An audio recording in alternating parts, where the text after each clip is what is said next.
we'll go to the map. Go to the big map. You've got this big map, and then you've got like a smaller, more detailed one that was given to you by the Harpers. So, recap of the last session. You guys were at the steading of the Hill Giant Chief, about 50 miles or so west of the island of Gundalan. And this Hill Giant Lord supposedly was turning people into pigs. You guys went there at the request of the Harpers to gather information and put a stop to the going-ons. And it made a very interesting development. You learned that the Hill Giant Chief, though the chief's wife, I should say, she was the one with the headband of intellect, and she was learning how to turn people into pigs, being taught some sort of ritual from a cloud giant countess. Also, she seemed to be working with some frost giants. They wanted to dig underneath the island in this kind of dungeon level that was underneath the steading. They're looking for some sort of rock. You guys did some investigating. It actually intercepted the frost giants as they were leaving the island, and also you'd put them out of their misery, and then you'd actually got some information out of them as well. They said that they were looking for some sort of rock that's going to turn them into titans, and they invited you to travel to Svardborg to try and stop them. They welcomed you. Being frost giants, they believe that their might is the most important thing to them, so they like a challenge. But you'd also traveled down and found this excavation site where some sort of tablet like rock was poured out of the wall of some sort of sickly temple, and you guys had likened what you'd experienced at this temple to that of the Far Realm. So it appears that perhaps the giants are trying to contact the Far Realm, some sort of elder entity or something that's going to turn them into titans, which is like a titan is basically, it's in between a giant god and a giant. There actually aren't really any titans that exist anymore, but they used to roam as well. Anyway, you've got the information that you need, and you're to report to Maester Crowland at the Moongleam Tower in Everlund. So at the moment, you guys should be all rested up, and it's going to be a couple of days journey. Currently just flying over the trackless sea. Everlund is about it's going to be a 5-day journey. So you've just traveled from the steading. You've all taken one long rest, and you've traveled 200 miles, and it's the next day. So you guys have a few new NPCs joining you. Oh yeah, we got our cook. You've rescued Feliza, the gnome cook, Net, the noble turned pirate, Dasfa, the wild halfling who's probably from some sort of jungle. She hasn't really explained too much to you about her origins, and Dinkelberg, the smith, as well as other NPCs that already joined you, Sirach of Suzail, and the drunk dwarf Morgan, and you've got Alistair, TikTok, looking after the ship. We have so many NPCs. Yeah, it's because we stopped giving them +1 longbows. Yeah. So they survived? Yep. They survived because they didn't get the +1 longbows, yeah. Because they didn't come into combat with us? It's actually a cursed +1 longbow of arrow catching.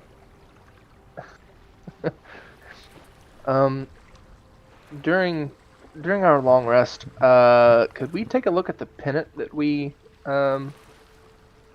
got? Cool. Oh, yeah.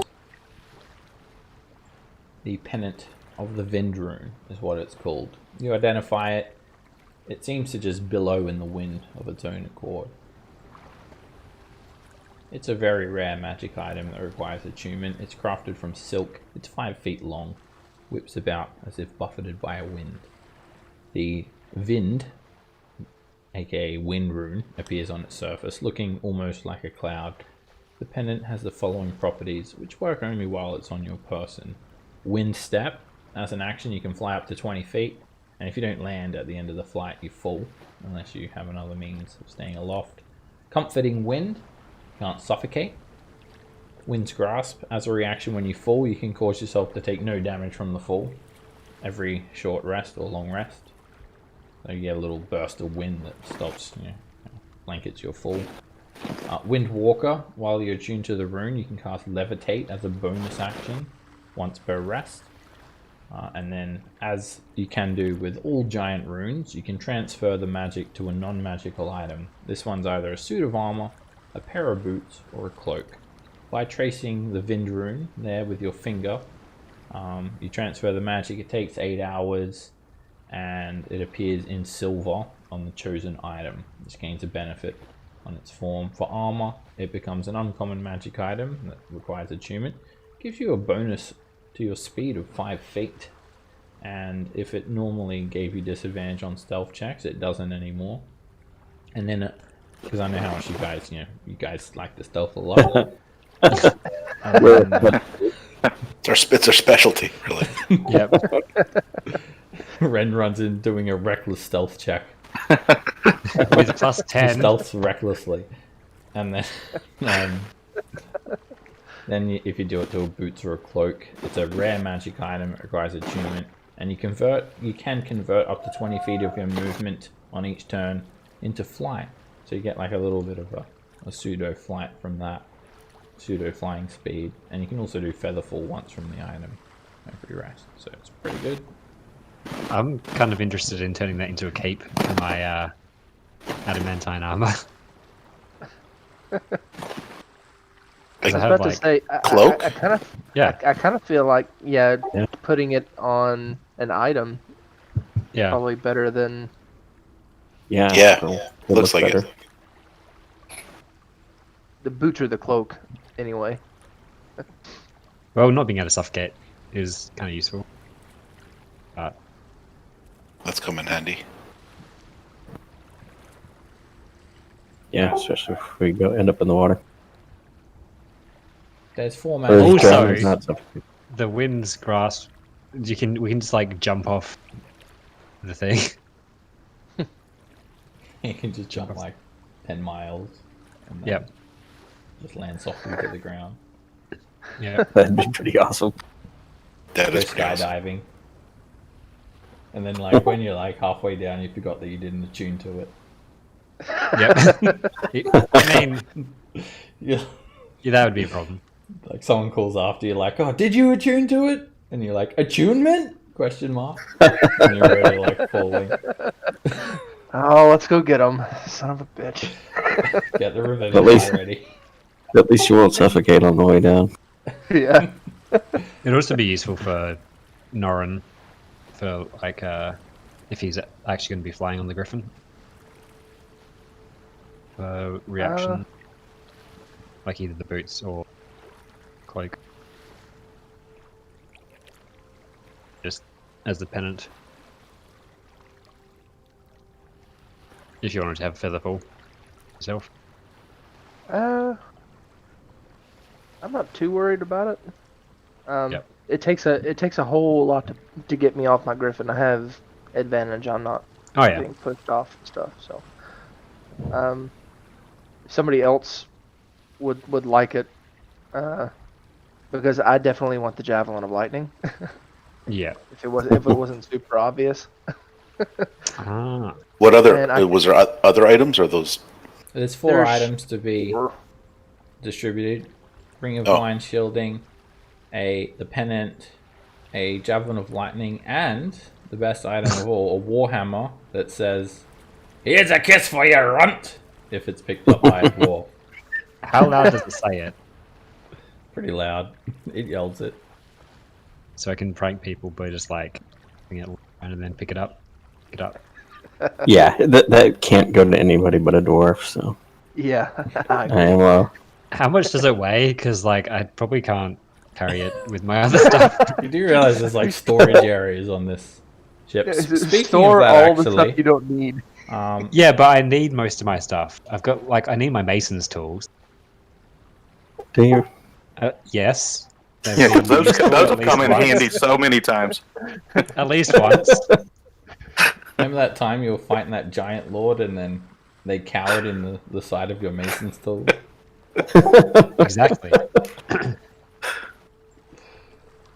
As you guys are all crammed onto this ship, it's starting to get quite cramped, and Trout just murmurs, "We're going to need a bigger boat."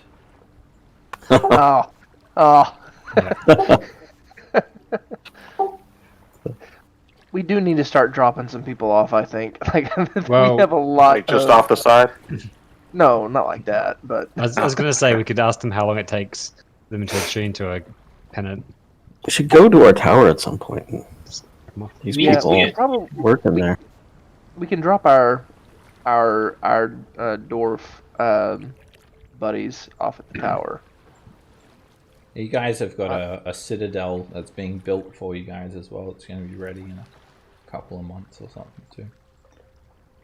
Yeah, those dwarves helping to work on it.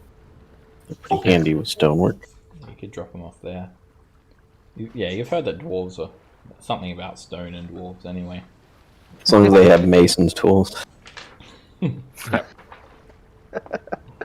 Alright, let's distribute these magic items. If you don't want them, then if no one wants them, then they can just go on the bag of holding. Anyone interested in the ring of mind shielding, it's good if you don't want people to read your mind. Oh, we have a headband of intellect too. True. Oh yeah, who's got that? I think you put it in my stuff. Yeah, we did grab it. We should give it to Ren just in case he needs. Indubitably. Ren wears it like a loincloth around his waist. Oh, That I Forgets think to with my attune other to it. head. that amethyst Attunement? isn't gonna do much. Alright, who's got the bag of holding? Is it Roderick? Norin. It's Norin. Norin. Alright. So excess items I'll put in Norin's folder. Alright. I think you already have a magic donation bin thing in my... Oh yes. Alright, I'll put it in the magic donation bin. Alright, the Javelin of Lightning. Does not require attunement. Sorcerer item. I mean, Norin raises his hand. That's an awesome item. But does Norin ever really throw stuff? I mean, Has he ever thrown a occasionally- javelin? I mean, occasionally, He sometimes. used to have names for his javelin. Okay. Yeah, I used to. They were like pets. I got to throw them. I was throwing them so much, it's like I can't. So I'm just gonna have to put javelin instead of all the different ones. You should see if you get it chopped up and make darts of lightning. Yeah. That would be kind of cool, but Alright, what about the Warhammer? Nice. Roderick, come on. PCs. I have literally no use for a warhammer. unless Coming I'm from a given dwarf. unless It's someone wearing gives me all elven gear. the gauntlets or the belt, like You could use it as part of your mason's tools. It's not a tube. Okay. Uh, Here's a kiss for you, Ron. Yeah, if you Only need me you to can carry activate something, if you need My me to carry movement something speed. for you, I will. is now 10 feet. Yeah, I can carry something. Want me to carry your mason's tools for you? No, I need these. I've left my smith's tools behind.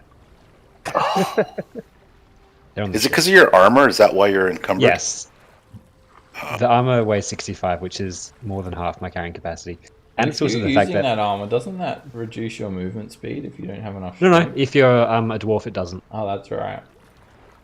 The armor's like your entire carrying capacity. well, we could. It's more than half. Oh, if that's the case, when we're like back in a big city or something, let's get some mithril going for you. No, this is adamantine. I don't want mithril. It's like gay elf stuff. It's funny because like Oh, you the literally adamantine don't, is even heavier. Shit. Yes. you literally don't have anything that you don't really need. Like Yeah. Like, yeah, all my stuff. I mean, I don't need the beans, but they don't weigh anything really. Tried in a fish command. That was useful. Once so far. yeah, you used it on a polar bear. I did. So The only Did it things that I work? have that I haven't used are the healing it potions. did work on the And- polar bear. Yeah. It worked long enough for Snookums to get his head cut off. Yeah. Well, I'll just carry the hammer around and toss it at your feet every once in a while for you to pick up. Okay. That's fair. All right, and then the pennant. What do you guys want to do with that? I mean, I am sort of interested in putting it on my plate armor. It's like I can move I don't think you faster. can do it on magical armor. Is adamantine magic? Yeah, adamantine. Oh, okay. Like the armor, adamantine okay. armor is magically imbued. It's Right. not. It's not. It doesn't negate the crit just from being adamantine. It's actually had magic imbued into Okay. it as well. Even on a pair of boots, this is pretty good. Yeah. But you wanted to increase your movement speed. Is that what you wanted Yeah. out of it? Cool. Yeah. I mean, the boots is also. What? So just question. And also like the why? disadvantage. Why do you have that armor, and what does it do for you? I have that armor because it's plate armor, and we found adamantine plate armor, so I put it on. The other thing, so it's like 18 AC, which is good, and then But what if you just got regular plate? You that's can an crit- option, but it's not as dwarvish. Oh, I see. So And we it's also more- didn't just happen to find plate armor. And also, actually, importantly, it means that Than can't use his protection from crit. crits on me because I already have it. Oh, you can't be crit with Yeah, I can't be adamantine? crit with Don't that. tell him armor. that. You're supposed to make him waste it. You can never be crit with adamantine armor. Yeah. Correct. Everyone From should get anything? a set. Yep. You'll soon start finding a set that can fit everyone. There. And there's going to be a uncommon magic item, Let's make an Than adamantine ring, useless. Awesome. which protects from crits, doesn't require attunement, and it also lets you have advantage on your first attack on the turn. Sounds like garbage armor. I fully support you getting regular plate. All right. So if you're not going to transfer the rune, is anyone interested in tuning to it? Do some wind stuff. I'd have to give up my jumping. It's a tough one. I mean, If you can fly 20 But feet, then you could fly. Yeah. For As an 20 action. feet? As an action. well, if it's on your boots or cloak, it's not an action to fly 20 feet. Yeah. You just fly 20 feet. Oh, that's part of your movement. Every turn, yeah. Yeah, it's on the boots. Yeah, I'm not totally sold on that. So I will I put kind it of like in my the. range jumping. We'll put it in the donation bin. Yeah, you can levitate now. as a bonus action. If you guys are looking for excess magic items, it's in Norin's character folder. There's a folder called Magic Item Donation Bin. There's a few things in there. Keep that in mind. Alright, so as you guys are sailing, you're going to be... it's going to be like a 5-day journey.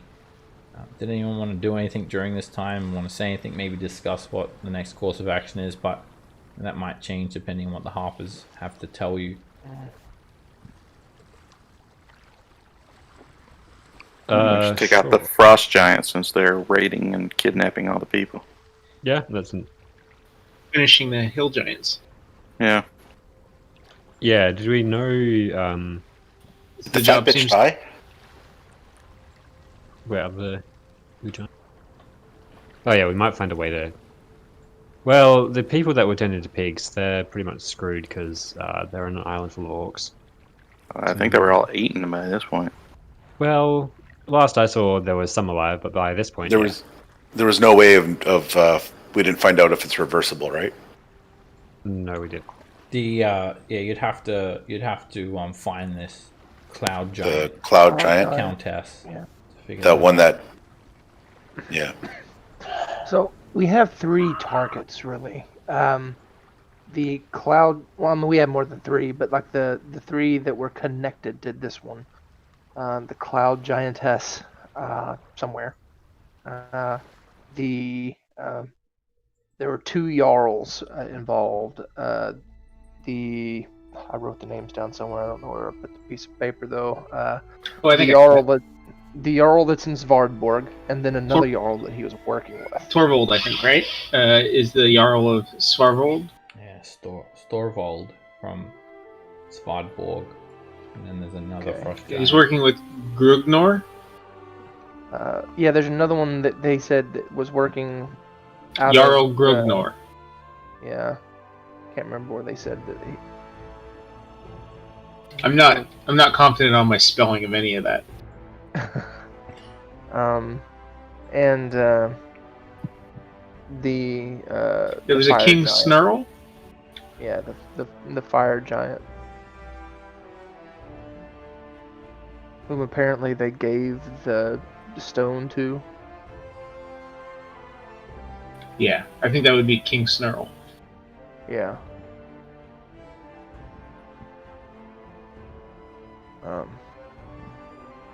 So yeah, I mean, we got plenty of information here. So if Norn had his druthers, he would want to go for the one out on Svardborg, just because we've been there before and we had to run away. And while Norn is all for running away and surviving, he doesn't like to. Yeah. And they Still called the better us. They called us out, and Norn's ready to go kick some ass. Who called us out? They basically they know that Invited we us? were there before. Yeah, they invited us basically to Come- to come to Svardborg. Come kill us if you can. Yeah, come and fight. It's kind of the. Well, that's good. Frost We don't have giant to rely way. on stealth, so that sounds like a good mission. Alright.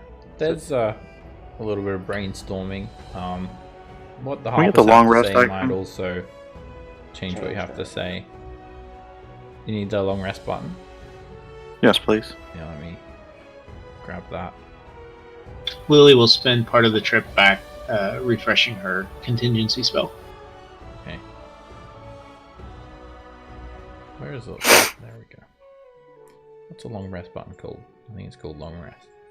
Alright. Long dash rest. You guys are heading to Everlund to report to Mason Crowell, and it's a 5-day journey. And at the moment, you've finished sailing over the trackless sea, and you're another day has gone by, and you're kind of around this northern region in between Icewind Dale and the rest of the Sword Coast to the south, and flying over Neverwinter and Gauntlgrim, and you're about here at the moment.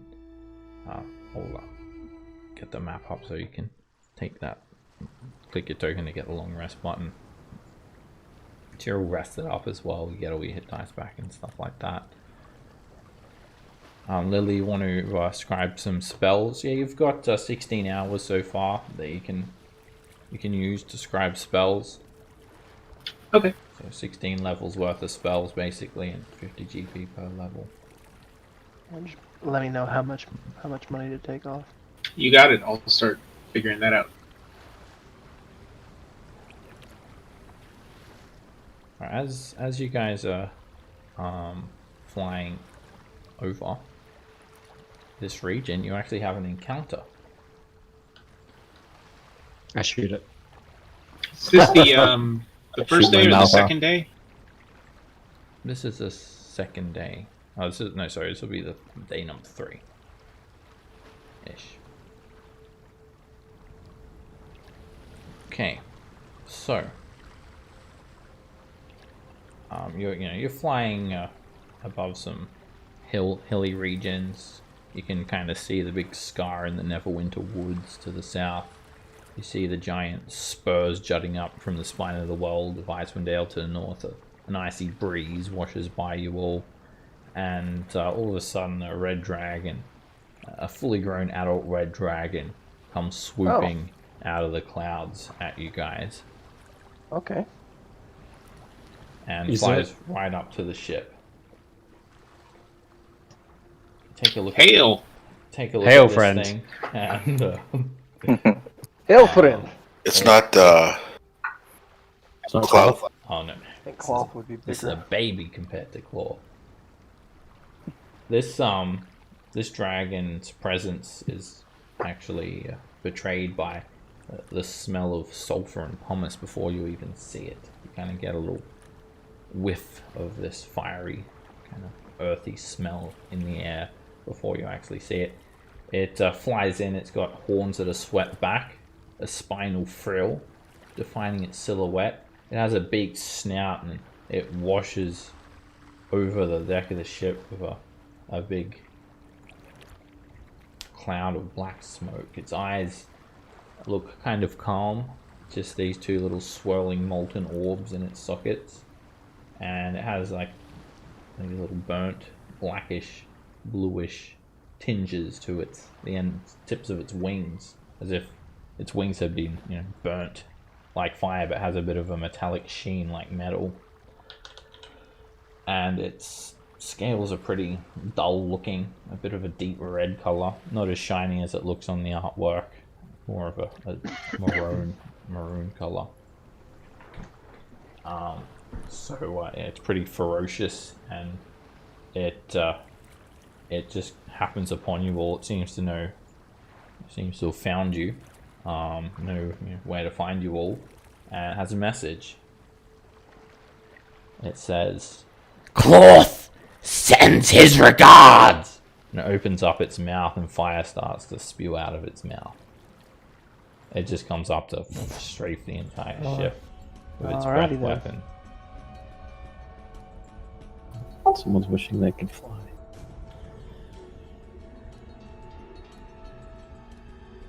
And Trout, he looks terrified. He's shaking, and he just says in the brief moment that he has, "This is not good. We should have gone to Cloth when we had the chance." And had to fight an ancient red dragon? No, thank you. Ren.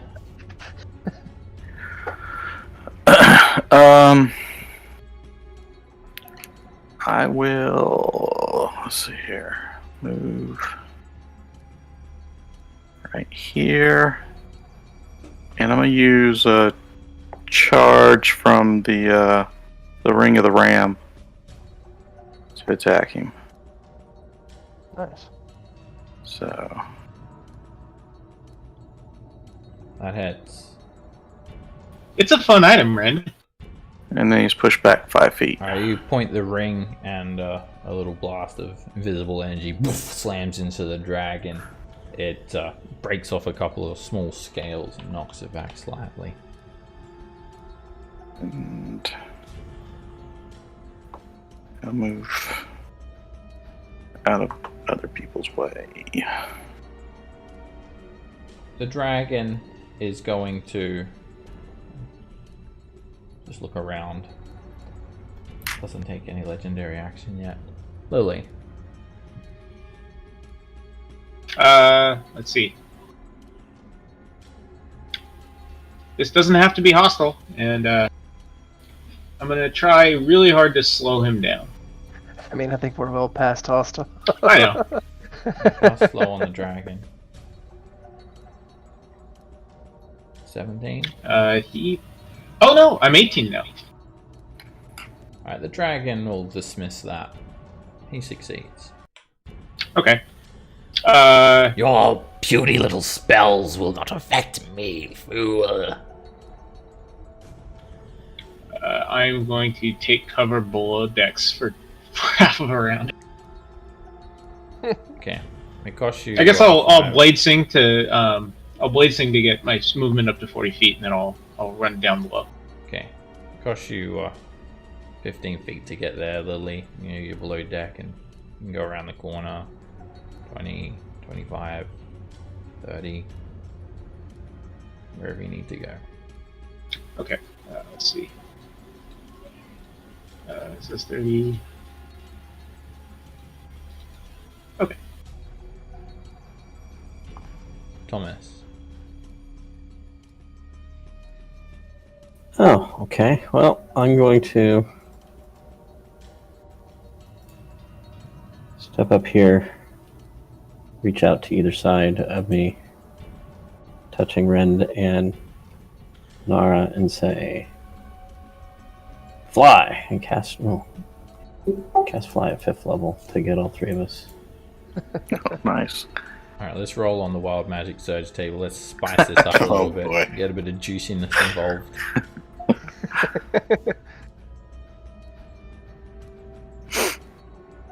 Fly, you fools. And yes! Oh man.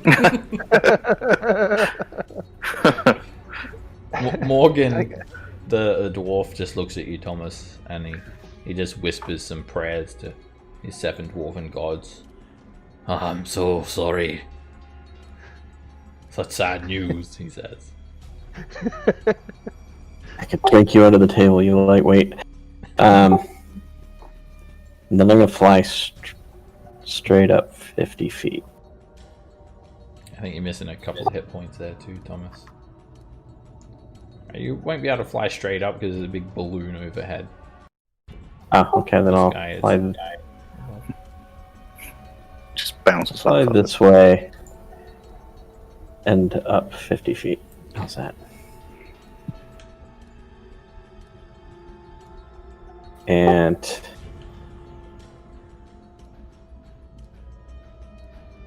why not bonus action quicken a ray of frost at him?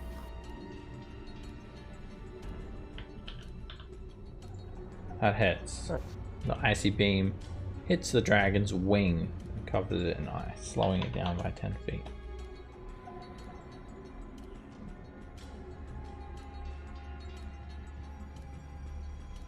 Alright, Trout and Nizroth, sorry.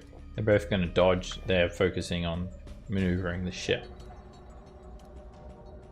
You've got 1, 2, 3, 4, 5. You guys have got 6 NPCs above deck. There is a mangonel that can be fired, but I mean, what do you guys Norn want to would. do?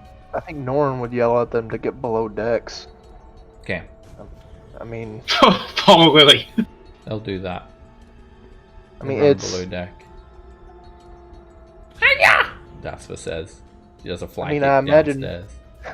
I imagine most of them would die to one fire breath. So, Alright, they run below deck.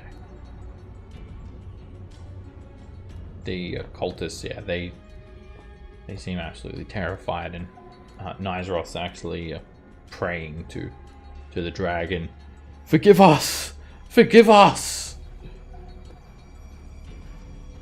Norin. all right, I'm going to dive underneath the ship, and Maybe he's just delivering a message. I think he message delivered. Did you want to control the griffin or let it act on its own? I was gonna control the griffin. Okay. Joins your initiative. Okay. I'm going. Well, first I'm gonna move that on the griffin, and then I'll dive underneath. What is the griffin's fly speed again? 80? Yeah, 80 Well, feet. shoot. Yeah, it's 80. Okay, so that's 50 feet, and I get within 10 feet of this guy, and I'm going to try and poke him with my lance.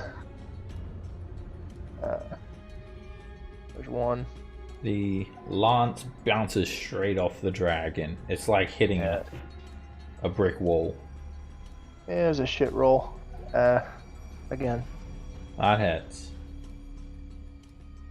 And you find a gap in its scales and you poke it for 16 damage. A little bit of blood drips out. I'm gonna put my unwavering mark on it with that attack. And then I'll attack once again with the lance. Hit. You drive the lance up and into the dragon's neck. The dragon looks a little bit shocked as blood spurts out of its mouth. Alright, and then I'm gonna go ahead and action surge and do that 3 more times. Cause fuck this guy.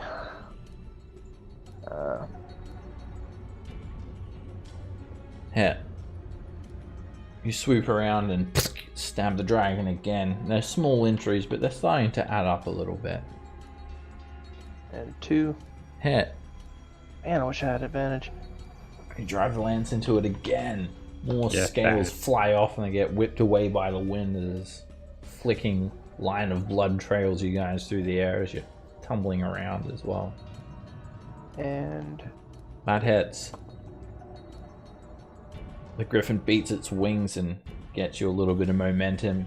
You thrust forward, driving the lance into the dragon's underbelly. Poking it again, the dragon coughs out a little bit more blood. and then I'm gonna use the momentum of that strike to put myself within 5 feet of the dragon.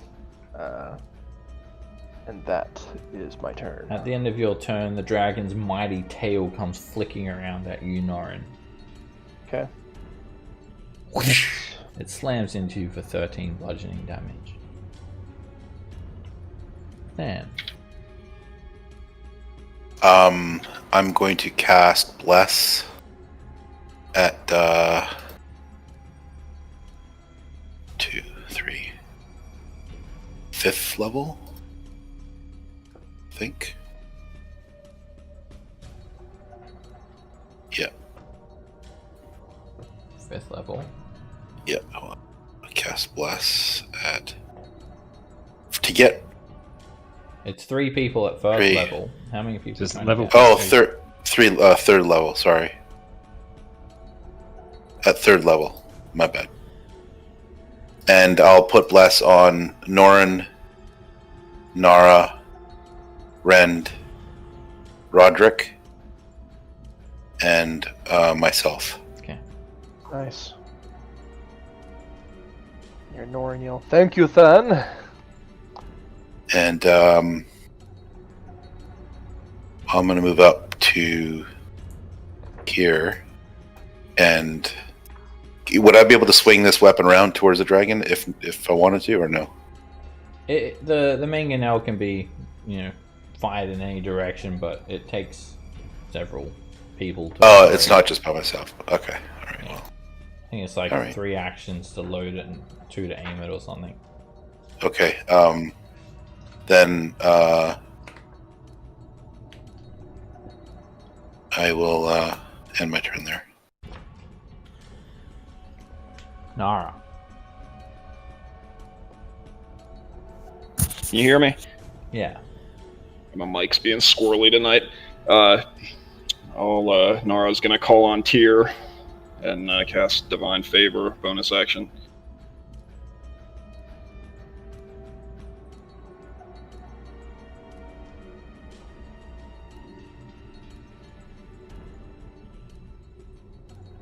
And then I'll start attacking.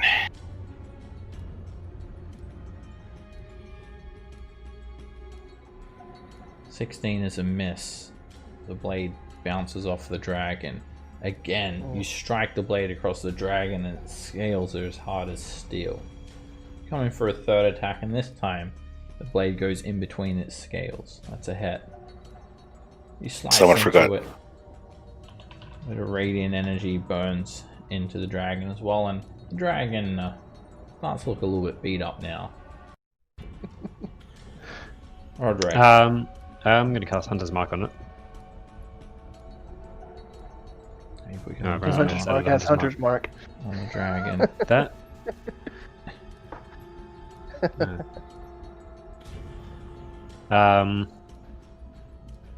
And then I'm going to shoot him.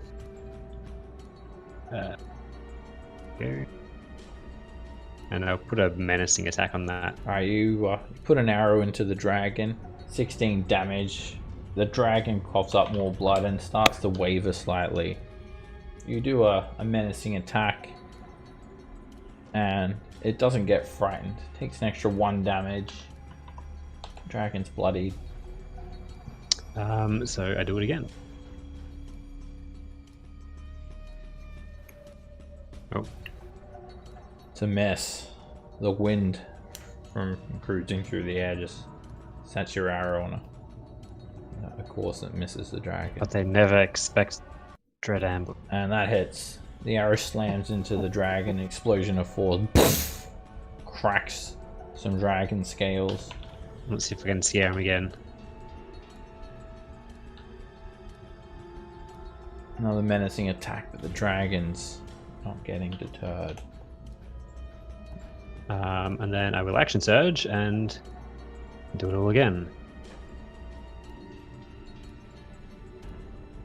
The heck, my boy just changed its numbers on it. Sharpshooter, man. Yeah, I suppose I have to. Because It's it's the only like, choice. Yeah. yeah, Sign from the heavens above. apparently. Alright, you take an extra couple of seconds to take that shot, but it throws you off and you end up causing an arrow to just whiz by the dragon. Yeah, I suppose I'll do it again. I don't know how it changed, but let's do another one. That hits. The arrow slams into the dragon, actually impales one of its Menace. arms. You will be 22 menaced. damage from the arrow, another 5 Damage. from the superiority. The dragon's looking Fear me! Damn it! pretty beat up at this stage. And then that surprise. That hits. Another arrow explodes. And the dragon's And- looking seriously injured. Fear me! Alright. Another 3 damage. And Damn it! the Yes! dragon just doesn't get frightened. It succeeds a saving throw. Hey, it still counts. Kind of. I'll say it counts. At the end of your turn, the dragon beats its wings. It looks so furious. How dare you! How dare you inflict such pain to me! I am Pops O'Brien! Sent by Cloth! Son of Cloth! And Nara, Norin, Oh, no. and the griffin all need to make dex saves. Okay. That's Norin, and then that's the Griffin. This is not good for you, Norin. I'm sure it's not. Alright, Nara, you're hit for 10 bludgeoning damage and you're flipped around prone. You're flying though, so from magically being held aloft, so you just kind of get tossed around in the air. Norin, you and your griffin both take 10 bludgeoning damage. Okay. And you are knocked prone. You can use your reaction to stay on your griffin if you like. Yeah. Nah. You need to make a dexterity. You need to make a dexterity save, DC 10, to stay on your griffin if you're knocked prone. No, I'm good. Okay. I have advantage on this because of my Born to the Saddle feature from Cavalier, Okay. which is good. Thank I have God. advantage. You were born to the saddle, even though the griffin doesn't have a saddle. You just squeeze your legs onto it tight. Or maybe it does have a saddle. Anyway, you I don't. stay I on mean, the I griffin. spent 9,000. I spent 9,000 gold on mithril armor. I think I should have a saddle. Okay. Probably. Alright, the griffin is knocked prone. That means it falls. So it falls 500 feet straight away. I'll react with Featherfall. Okay. Okay. I was going to say, there is another rule that the griffin can actually detract its movement speed off that as a result of it kind of beating its wings. And but yeah, it's launched down, but it's only going to fall 60 feet per round. So straight away you guys fall 60 feet instead. Okay. And the griffin is You also hear- not prone. You hear Norin kind of yelling. Barely hear him over the wind. Thank you, Thomas. The dragon then also, with a beat of its wings, it moves back 10 feet. Now it's its turn. It's looking very badly hurt, and it's got a lot of things going on with it. It's got every icon ever. It As doesn't I have the said, dead one yet. fools, a message from cloth. And it does its fire breath. It just covers the entire ship. It hits the balloon, it hits the gondola, and it hits everyone on the surface. The dragon coulters are turned into blackened skeletons that then turn into ash, that then get scattered in the wind. Rend, Roderick, Than, and Nara, each of you make a dexterity saving throw. I actually feel kind of bad about the dragon cult. We've had them for so long. We have. So much anymore. Yeah. I mean, we're not even using the same airship as we were before. Roderick, you succeed the Oh. saving throw, and you take 37 points of fire damage. We'll use absorb. Okay, you reduce it down to 18 with absorb elements. Rend, you fail and you are hit for 74 points of fire damage. Nara, you fail and you take 74 points of fire damage. I'll try to endom this. Okay. A 19 is not enough. The dragon fire still just intensifies, burns you. And Than, you just managed to succeed the saving throw, so you hit for 37 points of fire damage. Well, mine didn't run straight. Oh, there goes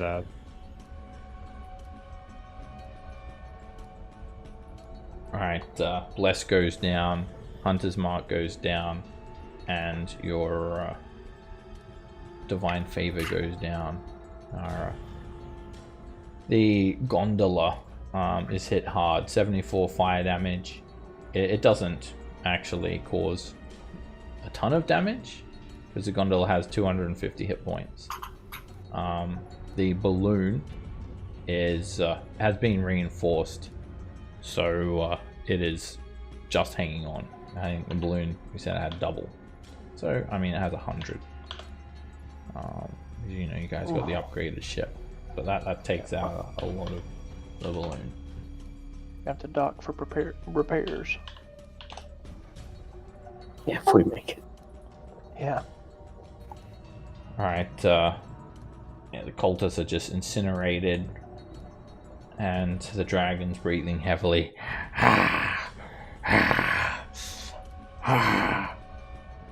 It looks over its shoulder, and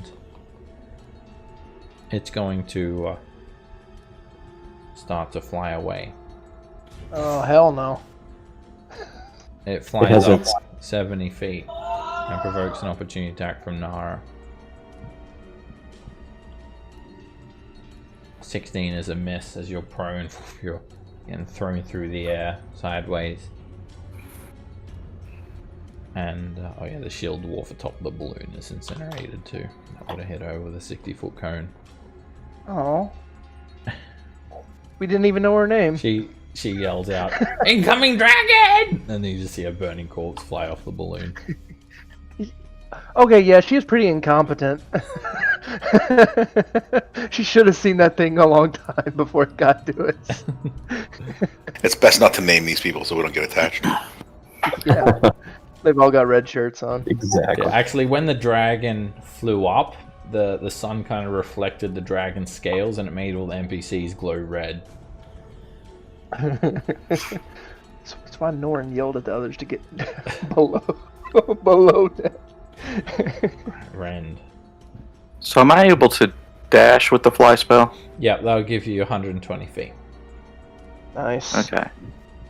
So I'm gonna go ahead and rage, and then dash towards him, which I think is 1. You should be able to catch the dragon easily. Okay. So that puts me up next to him. As you fly up to the dragon, it turns around and using a legendary action, it flicks its tail at you, Ren. Okay. Whoosh, the tail slams into you for 8 bludgeoning damage.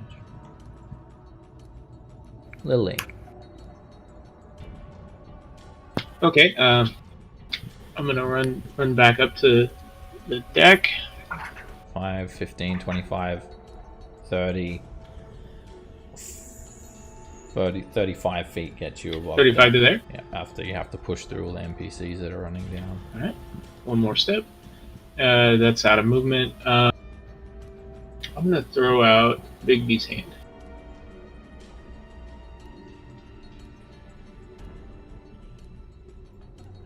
Which I should be able to make appear over by the dragon.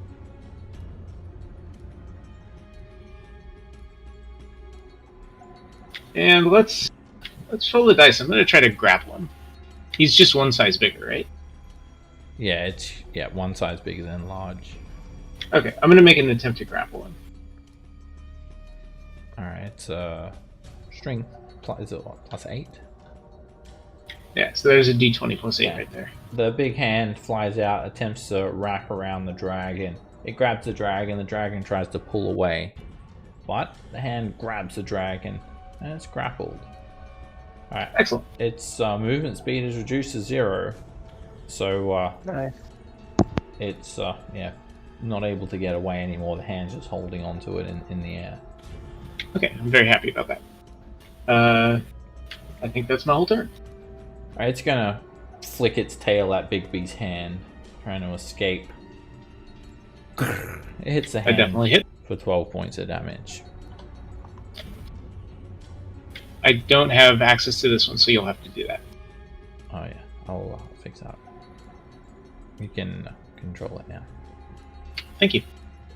Thomas. Alright. Make sure I'm getting a diagonal line here.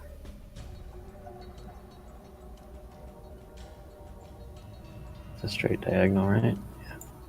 Alright, so I'll fly over above our shield dwarf friend. Do we really want to kill this son of cloth? Oh yeah, look what he did to our ship. Yeah. Well, I just captured him, not killed him. Yeah, that always goes well for us. Oh, I know. Quick, get the rope out. And I'm gonna shoot a lightning This hempen bolt rope on should do the trick. Should. Completely flammable. It's a 4th level one for me. You send a lightning bolt straight over, and just the very edge of the lightning bolt, it slams into the dragon. Dragon's gonna try and angle itself off to the side as it's being grabbed by the hand. And it turns to the side, the lightning bolt strikes through its side, and leaves a bit of a scorch mark. Scales go flying everywhere, and the dragon is even more hurt. Takes 19 lightning damage. I'll quicken a firebolt. No, that might be a bad idea. I'll do a blast. Oh yeah, look at that thing. 1! The dragon says. Second beam misses. Third one just managed to break through its scaly armor. And that dragon is all sorts of messed up.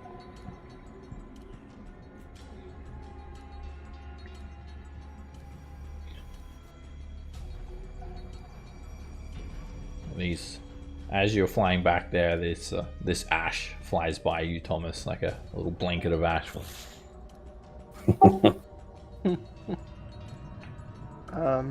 Alright. Okay, I'm gonna right the griffin and myself. So I'll use half my movement to be unprone and half the griffin's to get in unprone. So quick question, did it fly, when it started flying away, up. Did it also fly up? Yep. Okay, so because that makes a big difference. 60 I'm 60 feet foot down. and it's 70 feet up, so it's 130 feet above you. Okay, so if I dash with the griffin, with the remaining, it's 120. Yep, so you'll be 10 feet away so- from the dragon.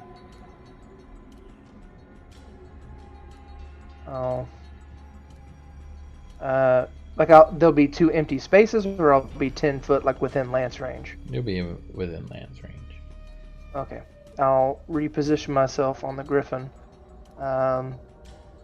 speeding up at him, and let me double check my unwavering mark, because he did deal damage to other people while he was marked, so I think I can do my bonus action attack against him.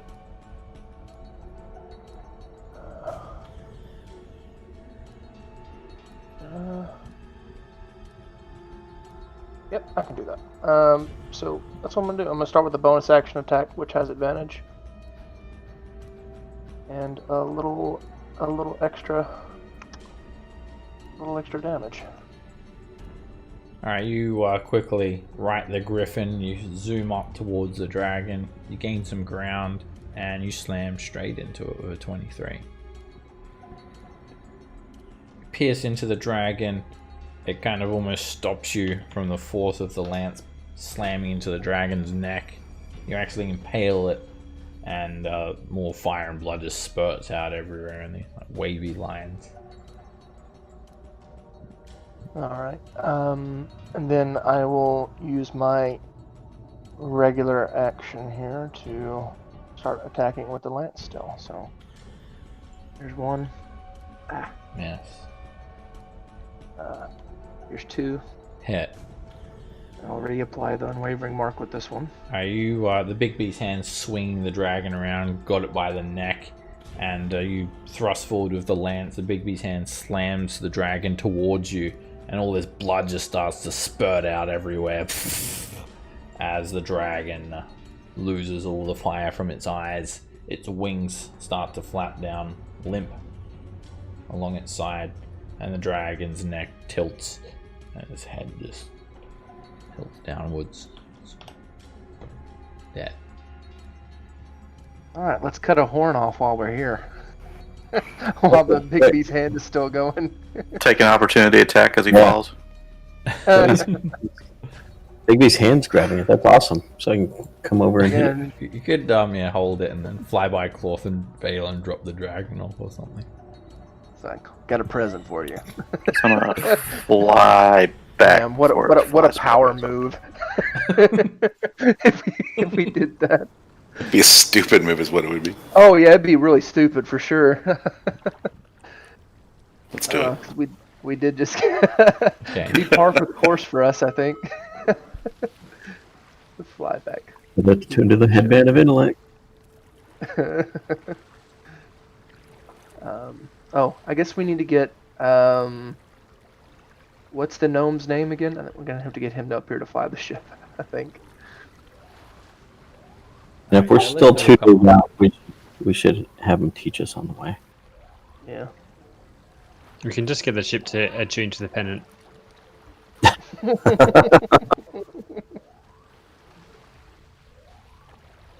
Alrighty, so you're cutting the dragon horn off?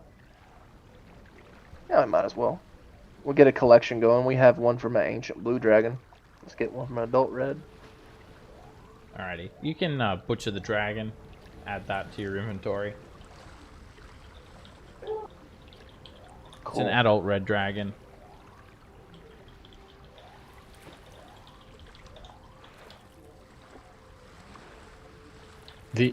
Add the entire dragon. The dragon, you could probably carry it, Roderick.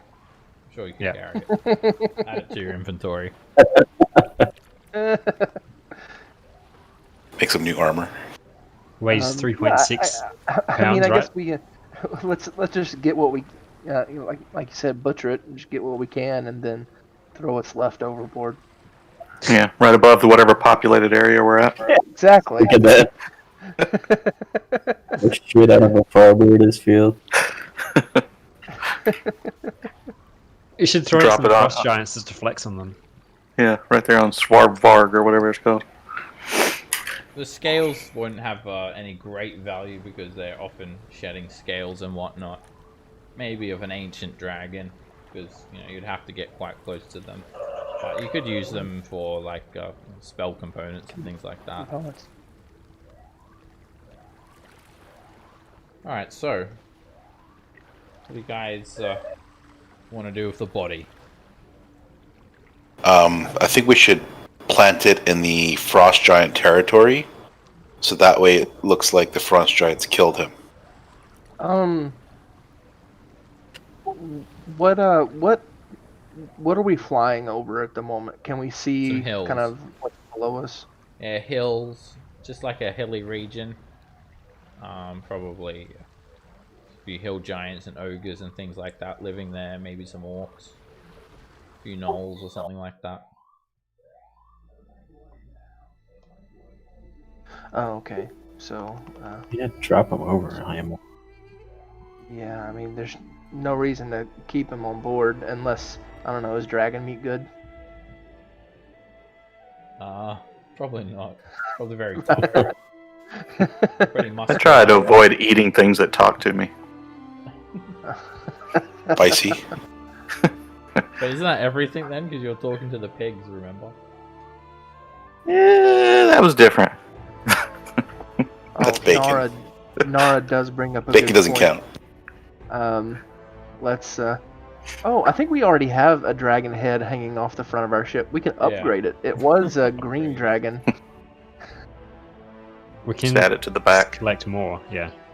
Swap it Let's over. create a Tiamat on our boat. Oh, Jeez. so tacky. One of each. Yeah. 5 more It's to go. now red. Nice. Okay. Yeah, we'll drop the headless If body. we take it with us to the... Do you think that the frost giants would gain our respect? Could we use it to our advantage in some way? Versus the frost giants? Are we going there to kill them, basically? Or are we going there to parlay? Oh, Is there a difference? I figured we were going there to kill them. Okay, never mind. Yeah.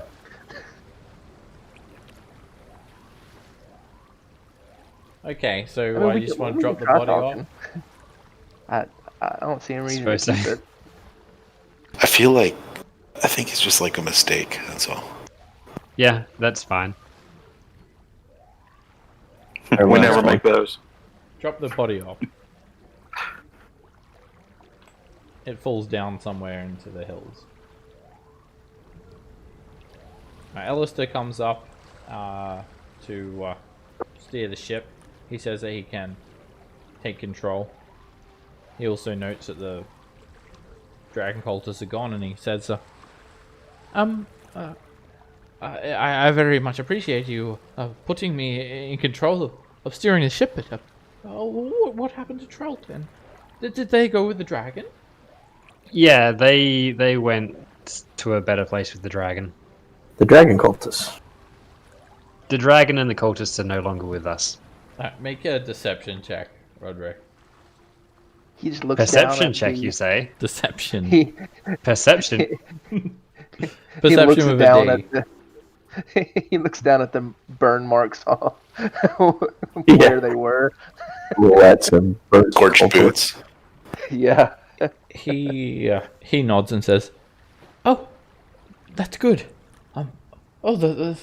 The balloon it's looking quite burnt. The gondola. Oh my, this is several months worth of damage. Do you know that there are 2 distinct humanoid-shaped burn marks on the ground here? Oh, really? I didn't I'll have to notice that. scrub them up. Yeah, the Cleaned up in aisle 1. engine overheated just a bit. Oh, okay. Hey, the figurehead at the bow of the ship. It's was it always red? It wasn't always red. It's technically the truth. Yeah. just said in a way that's that's awesome. All right, I will. I'll be the new captain then, I guess. Hi ho, hi ho. Navigate. Will you show our dwarven friends how to operate this ship too, so you can get some help? Oh, So you I get mean, not at all because you might die. I don't know if they're smart enough to tell you the truth. Well, we have a headband of intellect that no one's using at the moment. They can touch the headband. I could show one of you how to fly. Oh yes, But- please. I'm a That dwarven actually friend. But be I mean, better. I'm flying though. Is it because you're going to give me a holiday? I think you should Yeah. give us We want to be able to help you. give us some lessons on the ship. I think you Maybe should not. all I learn. mean, Because you're gonna fly if I'm the flying plane. the ship, then I'm not going to be able to fix the ship. I can only do one thing at a time. Although I am very, very resourceful. Teach Yeah. us. That resourcefulness is good and all, but like before we do you prefer what resources you're using? All right, I can show one of you how to fly the ship. It might take a couple of days. You have to be smart as well. Okay, Lily. Good luck. The only smart one in the group. All right, so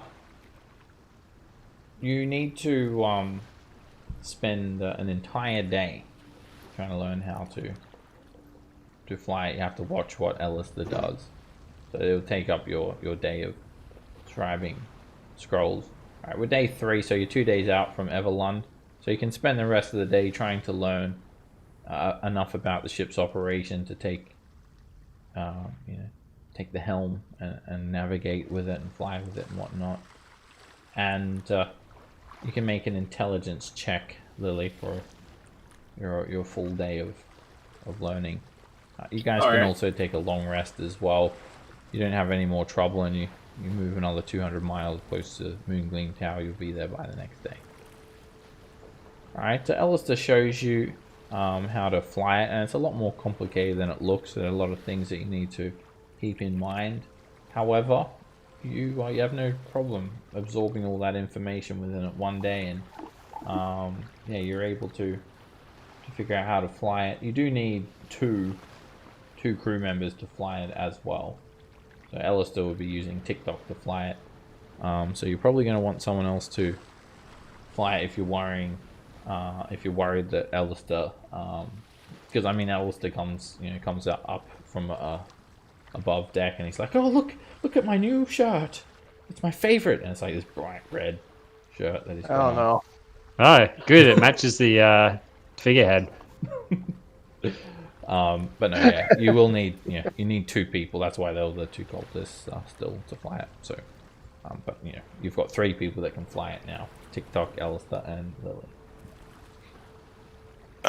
Seb, I'm gonna switch, if I can, ring and jumping to the shard of the ice rune. Sure. Yeah, you got plenty of time to swap attunements around.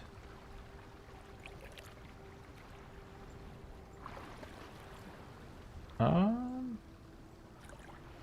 think you already unattuned to the ring of jumping, didn't you? Oh, I may have. Can I just get the ice? Sure. Yep, that's. Alright, you're tuned to that. Alright, so you guys travel overland for another couple of days. Did anyone else want to try and learn how to fly it? I'd like to try. One day. Alright, Roderick, make an intelligence check. You can add that to your proficiencies or something that you're proficient in airships. That's the plan. I had advantage, right? You, as you're flying it, you're like looking around, and she says that you need to maintain a certain altitude, and she tells you how to navigate through clouds and things like that. And then there's this one button called eject, and just Nice. as you're doing your driving test, you're about to hit that button, and Alistair has to tackle you out of the way, and says maybe next time. Alright. So, you guys are flying towards Everlund. And So I know how to use that button, but nothing else, right? yes, that's how you learn how to use the eject button. All right, as you guys are flying, you kind of fly past Clorthan Vale, and near the Lurkwood, over Mithril Hall and Settlestone, avoiding the Evermoors. You do see occasionally through some cloud cover in the horizon that giant cloud castle is still actually there, still above the Evermoors. I'll have to check that out at some point. And you arrive at Everlund a day later.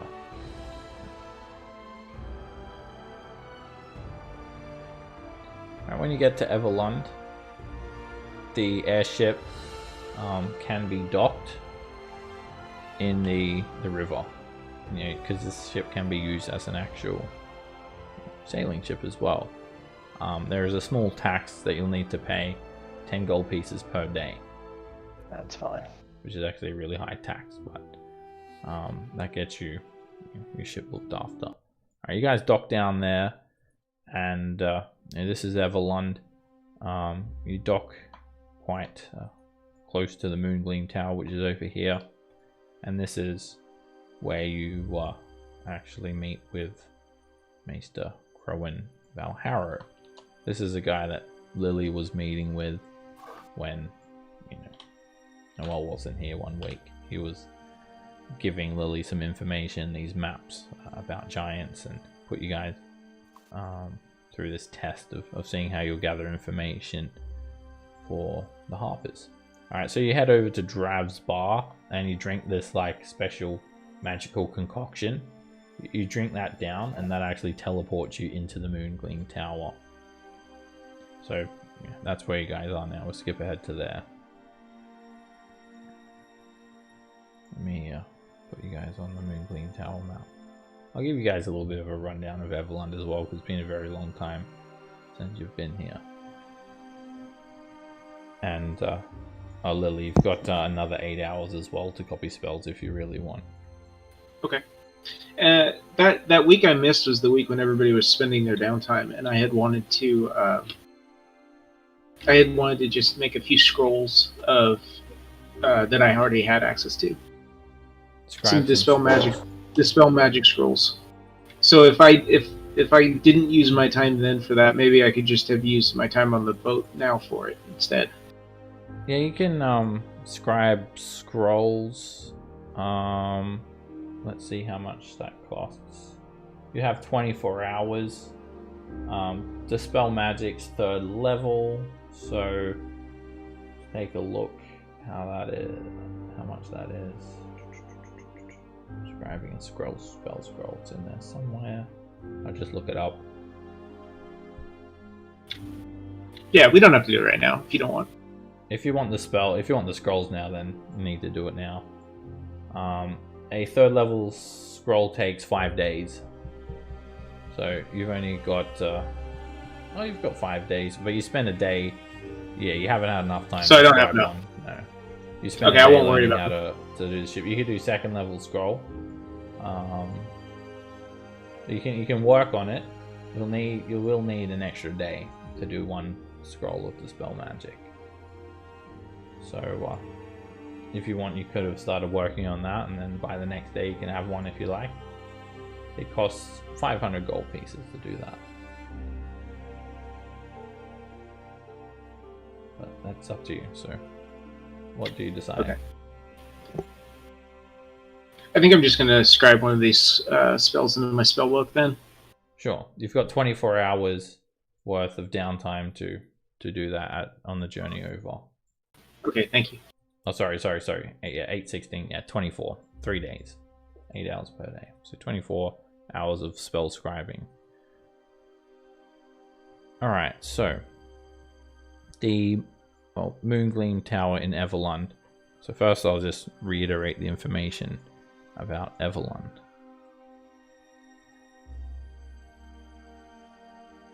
So it's situated on the banks of the Rorvin River. It's one of the North's most active mercantile communities. A thick stone wall encloses the city, pierced in 5 places by gates. Like the spokes of a wheel, broad straight avenues lead from each gate to the Bell Market at the city's center, and the streets are clean and wide enough to accommodate large caravan vehicles. Soldiers of the city's army make a show of patrolling the walls to reassure citizens and visitors, as well as to discourage attackers. The buildings of Everlun are stately and well maintained, with steeply pitched rooftops and tall spires that sport colourful banners. 2 bridges span the river, which has parks and trees along its shores. And until recently, Everlund was a member of the Lord's Alliance. The 5 leaders who currently comprise the city's Council of Elders voted 3-2 in favour of separation in a symbolic show of support for Sunderbar, condemned the Alliance for its failure to come to Sunderbar's aid during the War of Silver Marches. So this area is pretty war-torn, and in the Lord's Alliance, they didn't commit a force to help against this War of the Silver Marches, where orcs invaded the land. And the decision was touted as an opportunity for Everlund to chart its own course. But more educated citizens believe the vote was orchestrated by the Zor family, a group of influential nobles that moved to Everlund from Waterdeep over a century ago amid some scandal. The Zors have actually gained some considerable political influence in Everlund to the extent that they now have a representative on the Council of Elders. And the Hall of Elders in the Moongleam Tower, that's where you guys are going now. That's the most prominent edifice in Everlund, the Moongleam Tower. It's a keep made of black stone, and it's also a Harper stronghold in the north. It rises from one of the higher knolls in the city and consists of 4 narrow cylindrical towers joined together, surrounded by a dry moat that can be quickly flooded through a system of cisterns and pumps. And crowning the roof is an open turret where a signaling mirror shaped like a crescent moon stands, hence the name. And at any time there'll be about 15 Harpers in residence, but you won't really know who they are because Harpers are very secretive. I'll reiterate the information about Harpers as well. We currently have a few party members as Harpers. Others are welcome to join as well, but I will remind you there is a responsibility about belonging to one of these factions. Each faction are different, such as the Emerald Enclave, the Order of the Gauntlet, the Zentarum, and the Lord's Alliance. So the Harpers, that's Than, Thomas, Lily, and Roderick. A very old organization that has risen, been shattered, and risen again several times. Its longevity and resilience are largely due to its decentralized grassroots, secretive nature, and near autonomy of its many members. The Harpers have cells, which would be you guys. You're like a cell of Harpers. They also have lone operatives throughout Faerun. Although they interact and share information with one another from time to time, as need warrants, the Harpers' ideology is noble, and its members pride themselves on their integrity and incorruptibility. Harpers do not seek power or glory, only fair and equal treatment for all. So if you want some, to be a part of an organization that's out there, and that you're going to be promoted and get your name out there, become famous and become powerful and get all these rewards, then Harpers is not the correct organization. That would be Lord's Alliance, or even more so Order of the Gauntlet. Harpers are trained to act alone and depend on their own resources, so you shouldn't expect to get any assistance from the Harpers. Occasionally though, you might get a few spell scrolls or something, and information is key. They are dedicated to helping one another in times of need, and friendships between Harpers are nigh unbreakable. Their beliefs are no one can ever have too much information, so information is very important to the Harpers. Too much power leads to corruption, and no one should be powerless. Their goals are to gather information throughout Faerun, discern the political dynamics within each region or realm, and promote fairness and equality by covert means. Act openly as a last resort. Thwart tyrants and any leader, government, or group that grows too powerful, and aid the weak, the poor, and the oppressed. Currently, the Harper members have 15 renown, and the rank is Harp Shadow, so it's pretty low ranking really. That's why there's been a lot of secrecy that's been going on in Everlund, and that's why you guys are not privy to it, because you're still fairly, well, you're not lowest ranker, but you've got a few benefits. Potions and scrolls, you get a 10% discount. You get access to the Harper teleportation network, which has been very useful. Occasional free scroll or a potion, which have been given, and access to low and low to middle ranking Harper information. Alright, so you guys are coming here having gathered that information from the Hill Giant Stronghold to meet with Maester Crow and Valharrow, who is the leader of the Harpers in Everlund. So, here you guys are. You've just arrived in the tower through teleportation. Alright, when you arrive here, there are a number of high-ranking officials known as the Hall of Elders, the Council of Elders, sorry. And they're not just all members of the Harpers. As you guys teleport in and arrive here, you see Maester Crow and Valharrow. He's expecting you all, and there are a bunch of Tressum flying about, and there are all these other important people from Everlund. Maester Crowan looks around, and he clears his throat a little bit. Council of Elders, may I have the room? And they nod, and they place their hand on these crystals around the room, and they all teleport away, because he clears the room for a Harper meeting. So everyone else teleports away as you guys arrive. You also see Zella here, the little Tressum that you say from Nightstone. Meow meow. Licks Thomas's face. Oh. And then claws Thomas across the face.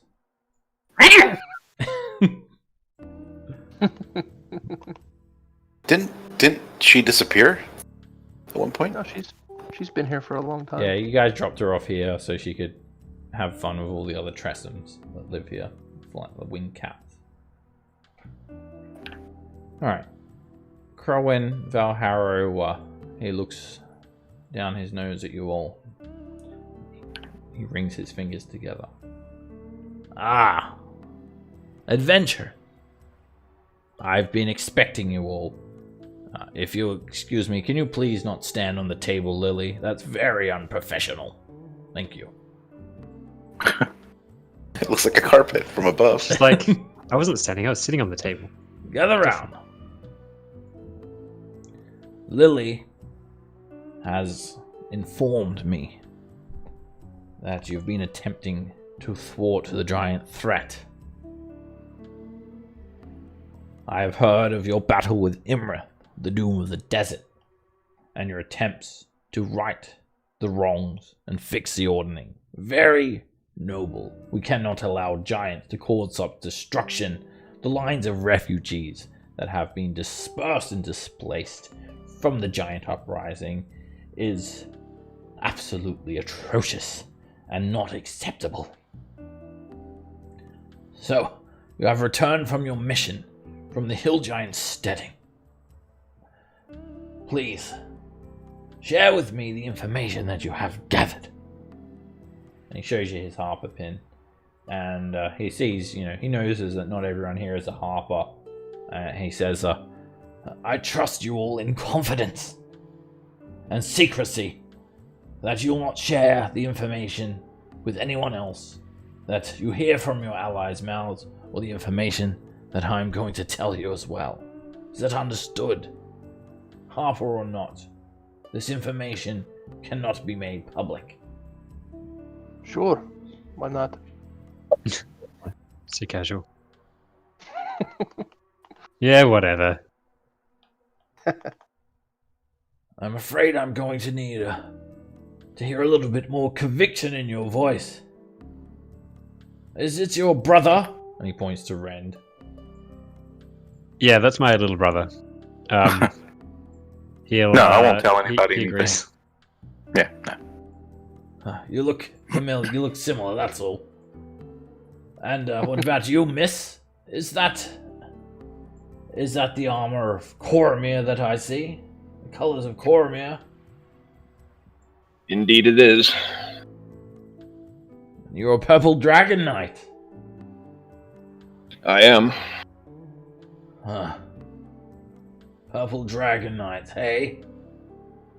Where were you during the War of the Silver Marshes when we needed you? Tilverton, defending the northern front.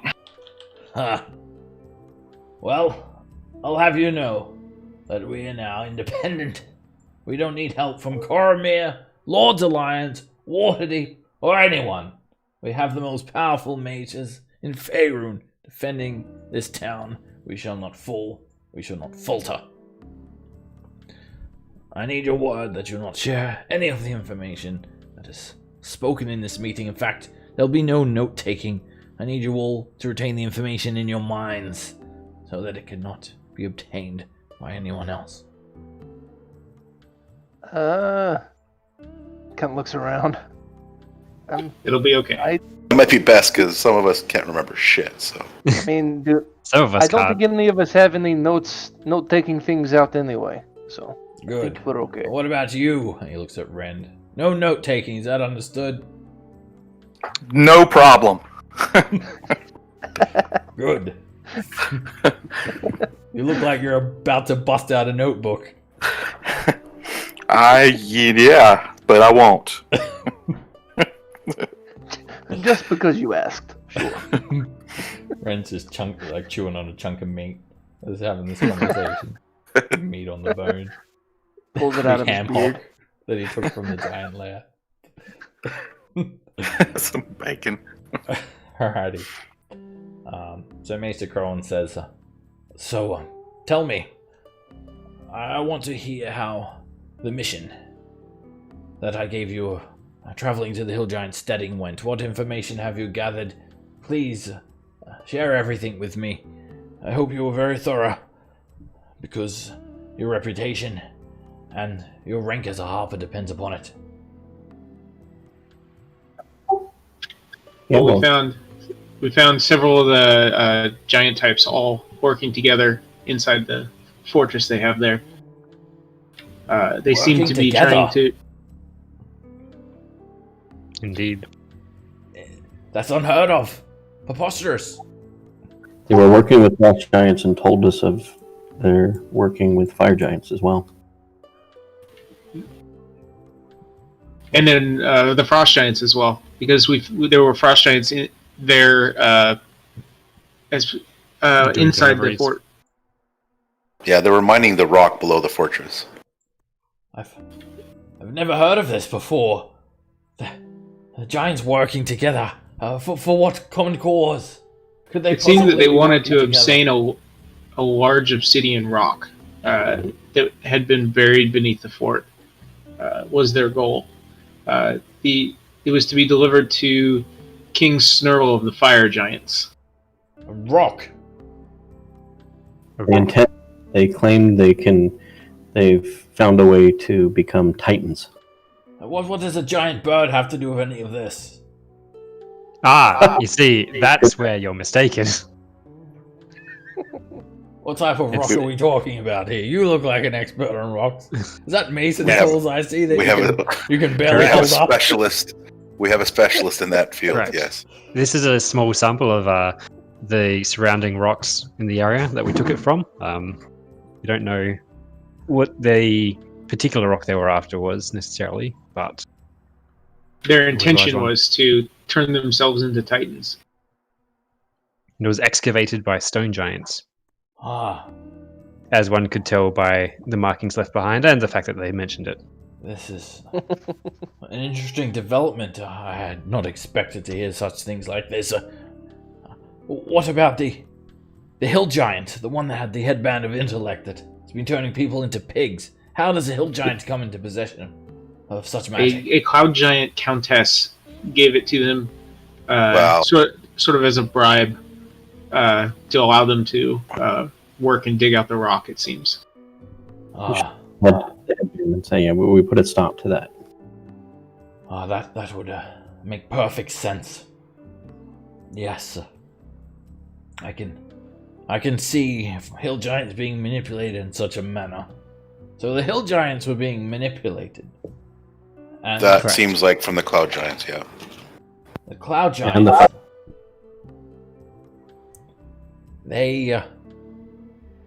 They obviously have some sort of vested interest, but you said it was frost giants that excavated some sort of rock. The frost giants were doing the deliveries. They had ships that they were sailing around, so I think they were just couriers, but they had stone giants to excavate it for them. They shipped some stone giants over that did the excavation, and then I think they sailed off with the rock. And they also gave us a formal invitation to come fight them But on their turf. Where do fire giants come into all of this? I mean, their lairs are so far away. They were sending the rock. I think they were manipulating the frost giants because they seem to think they give the fire giants the materials, they'll make the frost giants titans, which is absurd. The old double manipulation maneuver. Didn't we previously catch fire giants building a giant Fire robot? giants even capable of such a manipulation tactic? It does seem strange, but frost giants, they're quite foolhardy. They would be believed that they're superior to other kinds of giants. Perhaps the frost giants thought they were manipulating the fire giants, and the fire giants thought they were manipulating the frost giants. The old quadruple manipulation technique. Exactly. They're worthy of being harpers. And the hill giants were just lucky to be thinking. This is a pure speculation, but it sounds like a very complex web. I still don't understand where the cloud giants come into all this. Well, we don't know for sure, but it seems like the cloud giant's the one that set up the ring. Since they're the one that gave the circlet in the first place. But what would the cloud giants want, I wonder? This just leads to more questions. Do you have... If that rock actually You could have- turn them into titans, they might just want to become titans. There's no other information out there? Any other agents that have collected anything? Not currently, no. That's why I sent you to investigate. We've had our own problems here. This is interesting information, and I want to make a formal invitation to you all. You've done much for Faerun. You've done much for the Harpers. I would like to turn you all into wise owls. Honor. I don't want to be a bird. Honor, you fool. Not actually an owl, but I'd like to invite you to the next rankage of being a harper. It's the second highest rank that you can obtain, a wise owl. The highest being a high harper. Who you calling a wise owl? Jesus. Any other bad jokes about this ranking system in the Harpers? I was trying. Yeah, just get it out of your system now. Just get it all out now. Can we That's just my only skip to one. being That's high? that's my only one. Sorry. As Mr. Crowin's having this conversation, you notice he has this cool looking robe on, kind of like an off-white color. It has all these different patches with little symbols on it. And he also wields a staff of fire, which looks pretty cool. It's kind of made of a brass colored metal, and it has a little fire coming out of the top of it, almost like a torch. And it seems a harmless fire. Anyway, he rips off one of his patches and he puts it on the table. And it's a map. And he says, this map contains very important information that I'm willing to share with you, but I'm not authorized to, unless you're wise owls. So the question is, do you want to work with us, Harpers, as we work together? So stand up for those who cannot stand up for themselves. I accept. I accept. Yes. In for penny, in for pound. Very well. I don't think they're going to pay you. To become a wise owl, I'm going to need one of you to take your own lives. Spill your blood on this very table. Not it. Just joking, I'm just fucking with you all. Who do you You think ready, I Thad? am? No, we don't I was, volunteer. I was Thad. about to cut myself. You don't need to do anything. I do this daily. Jeez. Doesn't even need that knife I'm at a that cut. edge. I'm a cutter. No idea if that was Suima. Very well. You've earned much renown. I deem you all wise owls. Called life transference. Alright, you guys now have 35 renown in the Harpers. You get 20 renown from that mission, and you're now wise owls. So you get Cool. a 15% discount on spell scrolls and potions, and you'll gain occasional free scroll or potion.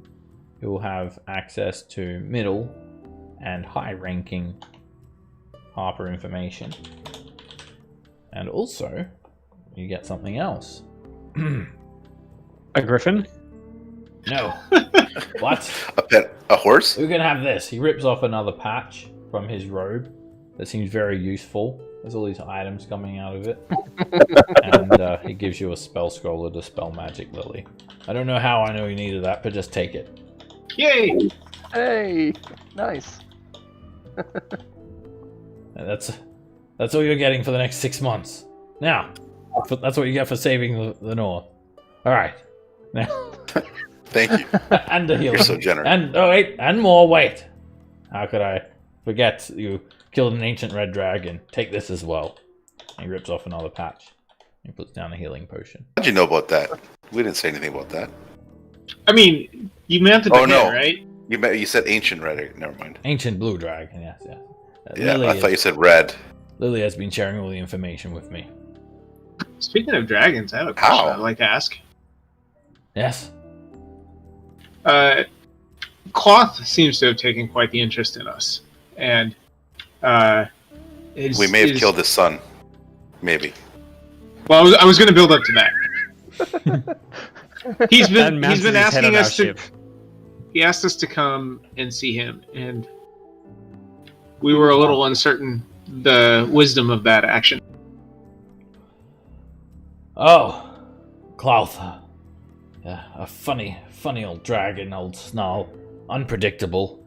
He has been known to help common folk once or twice in the past. Very ferocious, though. I've heard that he has eyes all over Faerun. He scries from his many crystal balls. If you'd killed his son, then he'll be aware of that. Probably shouldn't fly around near Cloth and Vale anymore. Looks like we're heading that way. Did he like his son? Red dragons, they don't have the same affinity for their children, particularly when they get to the age of ancient. However, an old dragon's mind can play funny tricks on them, and perhaps some dragons get so bored that they may act out of character. I'm not sure, but I do think this is quite a concerning thing, and even more concerning for what I'm about to tell you. Firstly, you're now high enough ranking to have access to Harper runes. I'm going to show you something. And he puts this piece of paper on the table. Among some of the locations that you're going to be sent on for your missions, they have been scouted out by lone agents, and they may have left useful information around these locations for you all. I want you to take a look at this. And he shows you guys this handout about Harper runes, and there's all these different symbols. And he points to them all and he says, you may see these symbols around here. This one says, follow this path, continue in this direction, water safe to drink. Route turns here, look for another marker. Refuge, safe haven, dangerous place, be alert. Magic waits to be unleashed. Hidden cache. A Harper fell here. A monster lair. Hidden way. Harper refuge nearby. Look out. Grave. Do not disturb. Food and water to be had nearby. And message cache nearby. Look high if drawn upside down. Look low. Useful. Fascinating. Do we recall having seen these any of are- these? You haven't. No. Not yet.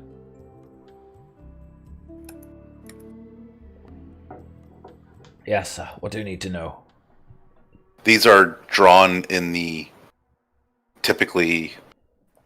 Locations that Harpers have scouted. You may. No, mark your I own. meant like in trees, on rocks, on the ground. Yes. They'll be hidden. On the wall of a cave. On the leaf of a bush. On the ground from above. On the back. On your back with a small note attached to it. They could be anywhere. Keep a lookout. They'll be in somewhere that will be visible to you if you have a keen eye. Now, I want you all to stand up. Now I want you all to take a seat. Because you're going to want to be sitting down for what I'm about to tell you next. This guy. And on one foot. It appears that Faerun is under threat by many more powerful forces than what we could have thought. Using information relayed to me by Lily, we can be sure that there are many threats. In the trackless sea lies Slarkathel, the ancient Kraken, leader of the Kraken Society. While this Kraken exists, it will continue to manipulate these people and cause much underlying duress amongst powerful figures, as you had seen with the manipulation of the Storm Giants. You've pissed Cloth off, so there is another major threat that must be dealt with. Cloth has cut off all trade from Luskan up to Icewind Dale. He is unhappy about the developments, how you've thwarted the Giants, but also not getting his own way by you going and visiting him. He seems to have taken all of Icewind Dale hostage. I'm not sure what motivates this dragon exactly, but he seems pissed off. Probably even more so because you killed his son. That was a Now, misunderstanding. You think he's pissed off because we didn't go see him? perhaps We were supposed to. he is holding the people of Icewind Dale ransom. All because we didn't go see him. Oh, he's more evil than I am. Do not underestimate your presence here in Faerun. You've done well. Your reputation precede you. Most people in most towns have heard of the adventurers that slain the doom of the Desert Himrith. Did he want us as his personal agents then? Is that what you think is happening here? It's far too dangerous to send agents in to convene with No. Cloth. I meant, does he want us, our group, to be his personal agents?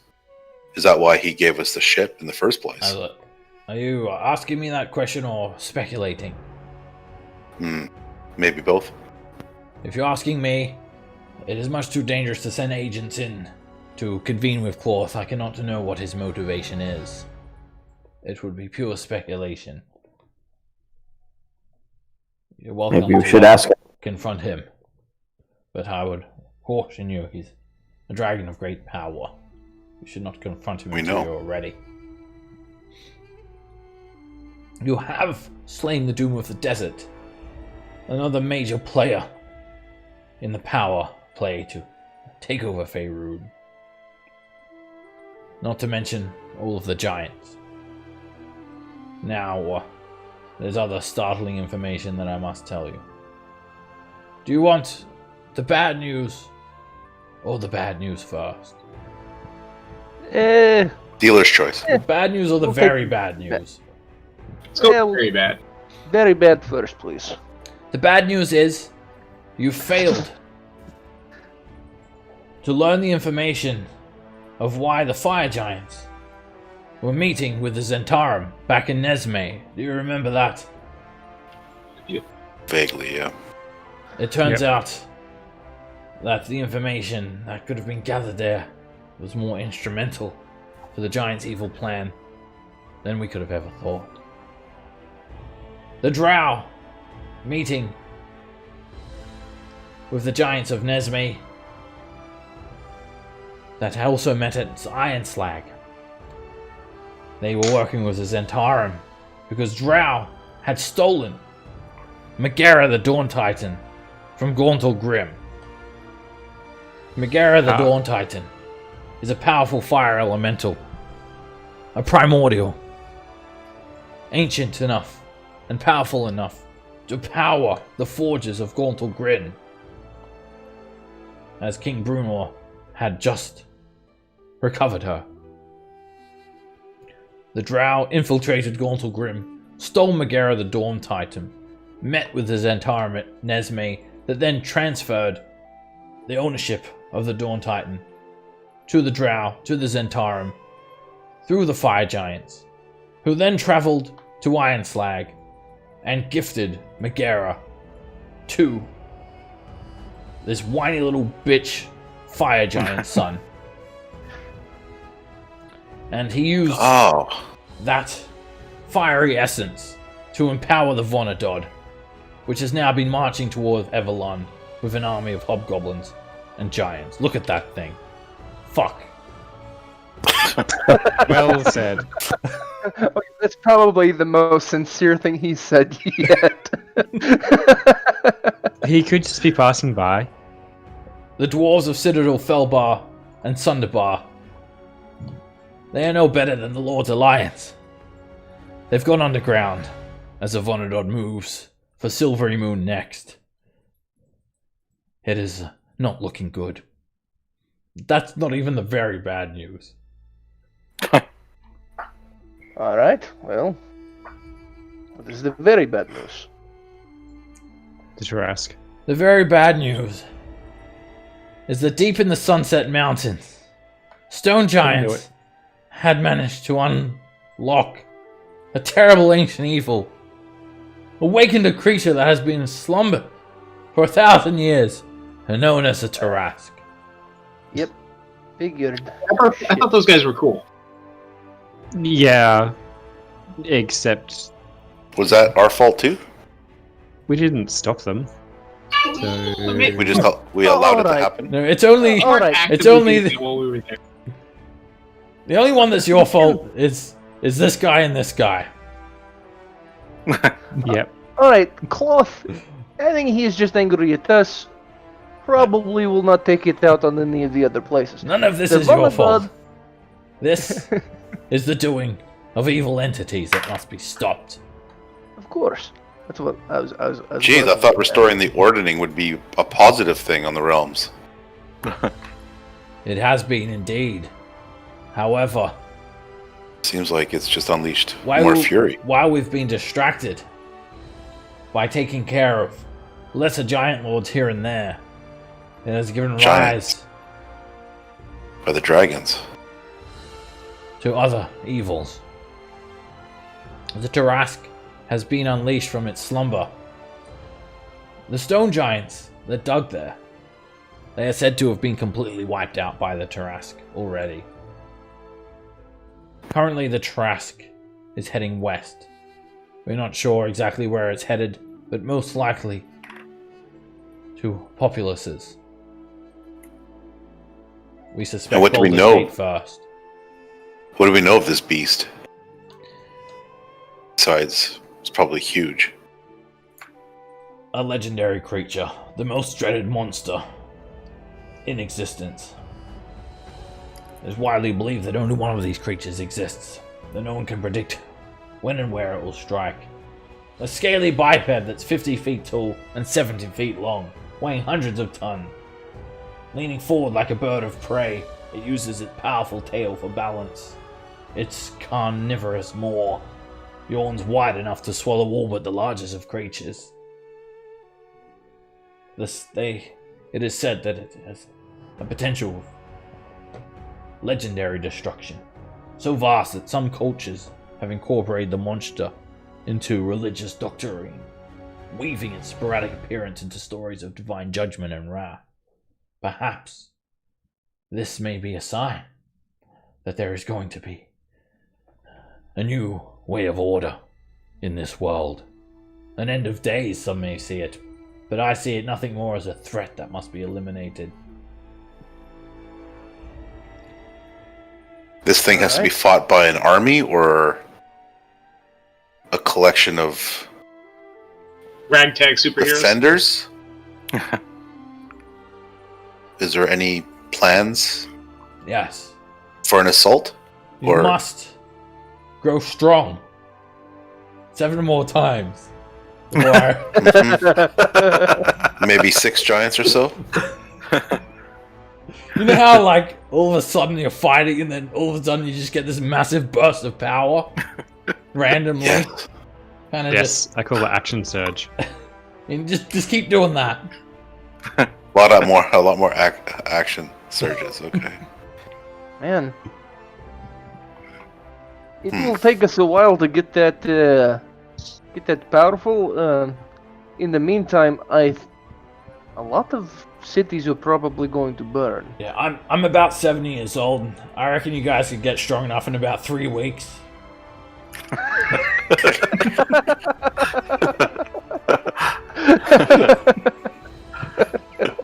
We have to all multi-class into warrior and we should be good.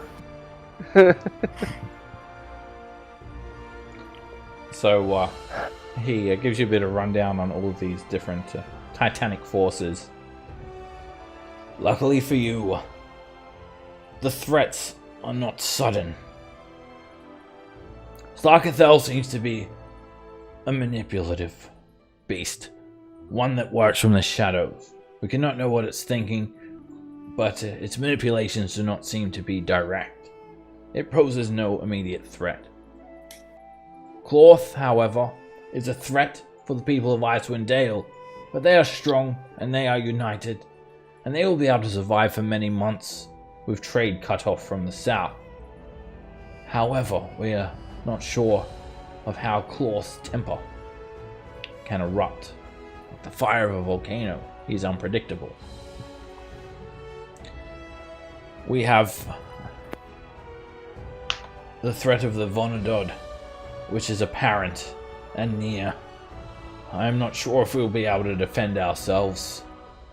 We do believe that the Zentarum have chosen Evelyn as their target, pushing the fire giants to destroy us through a deal that they have made. This is the Zentarum's goal: to wipe out the Moongleam Tower, the Harper Stronghold. Yeah, That's number 1 priority then. As for the Tarask, there's nothing much we can do about it, except evacuate people. In fact, I'm pretty sure El Terrell evacuated. From what I've heard, the entire city's just gone. I don't know how they did that, but it's nothing more than a crater there, apparently. So, should be pretty good.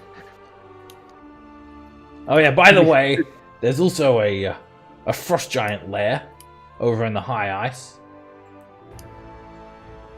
Just to, Oh, interesting. may as well tell you about that as well. Since we're here. What was that last one? No, he has a reason why he's Frost telling giant? you about that. But he does update some things on your map. So yeah, he updates this glacial rift of the frost giant Jarl. But he also gives you another map, and this is a map of Cholt, which is far to the south. Oh man. And he tells you that there's a fire giant lair there. But he doesn't just randomly tell you that. He tells you that it's there for a reason.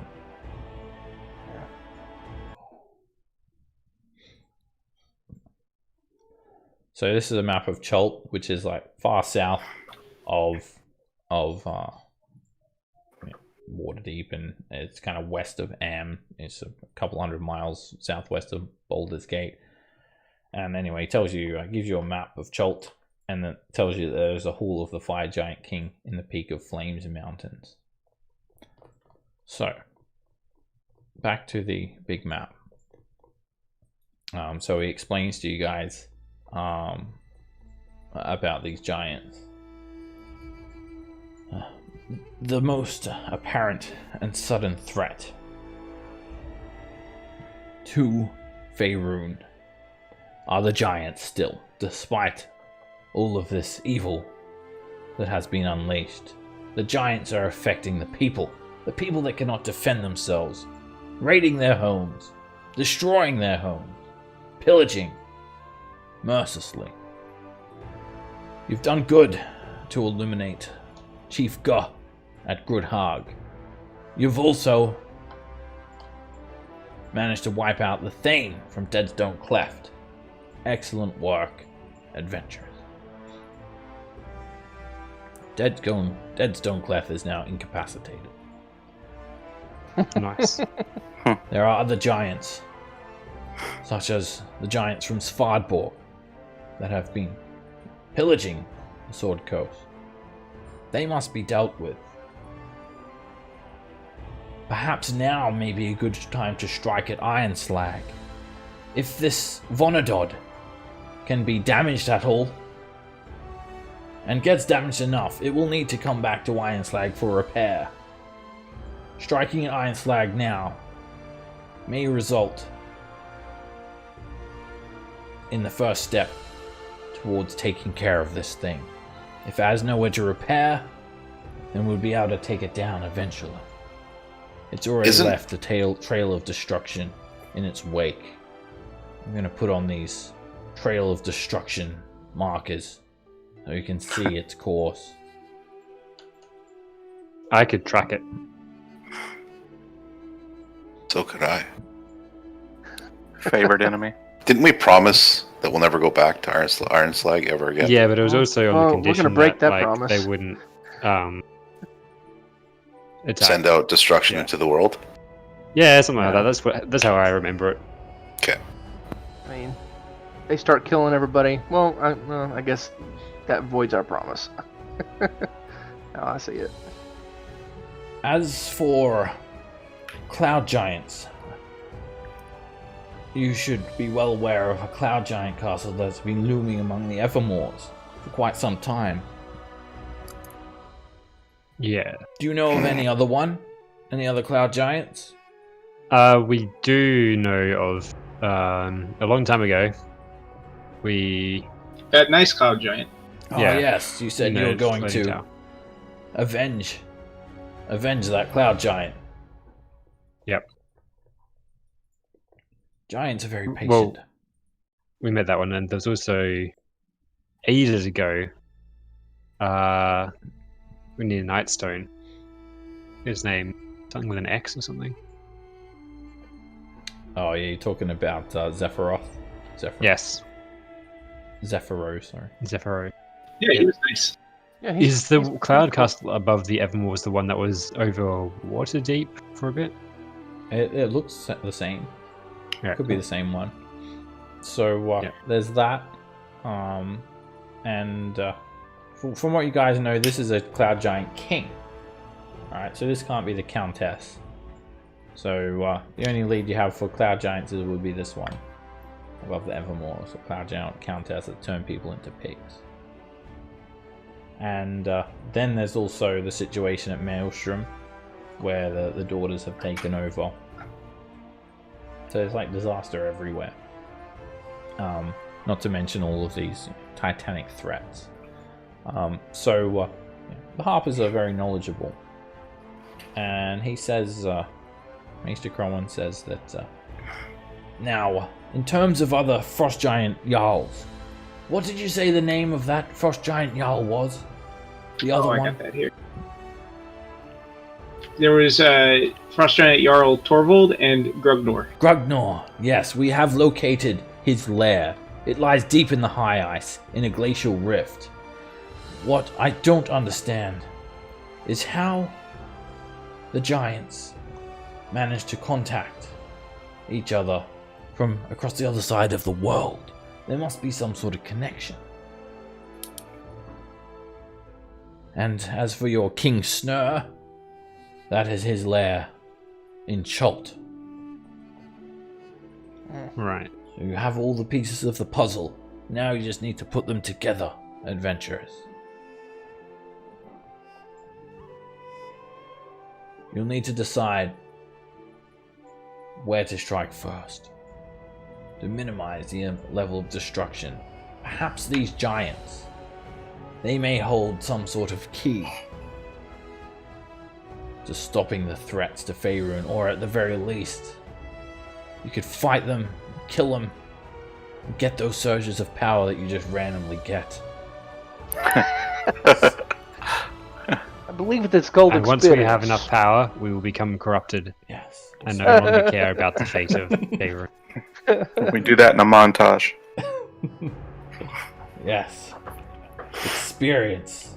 Perhaps you must gain more experience. In fact, I'll go one better. I'll consider it like a level.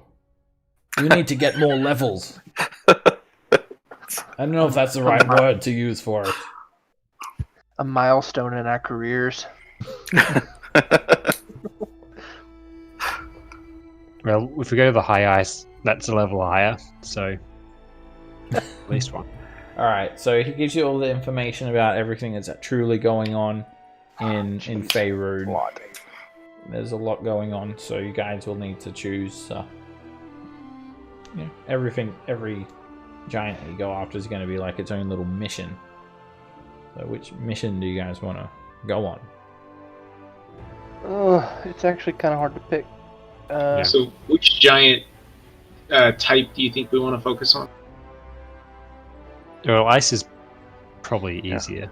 Ren votes for the Frost Giants.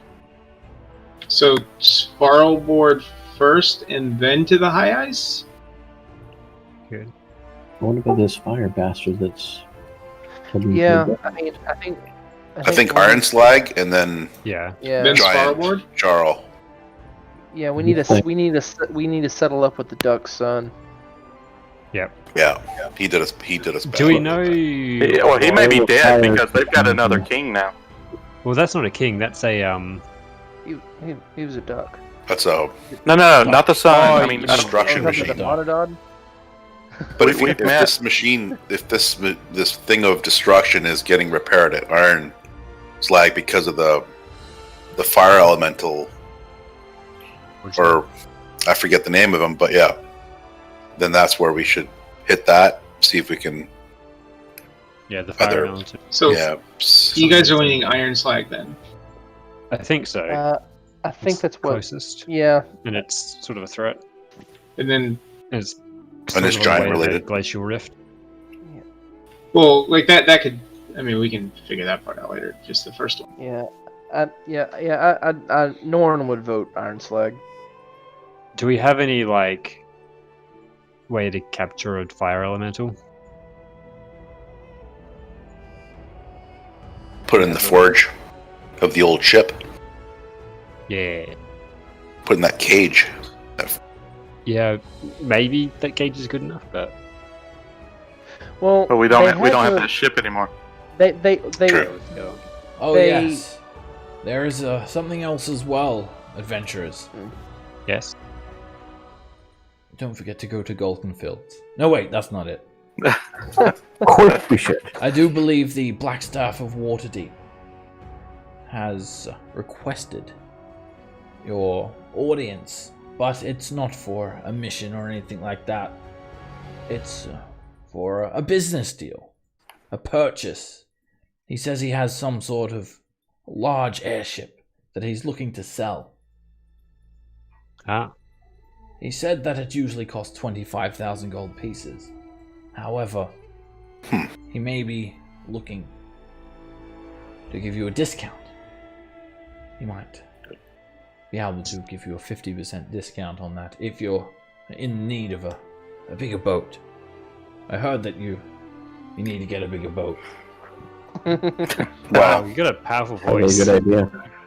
If you Whoever wish said to that? meet, the Blackstaff could meet closer in the Desserin Hills.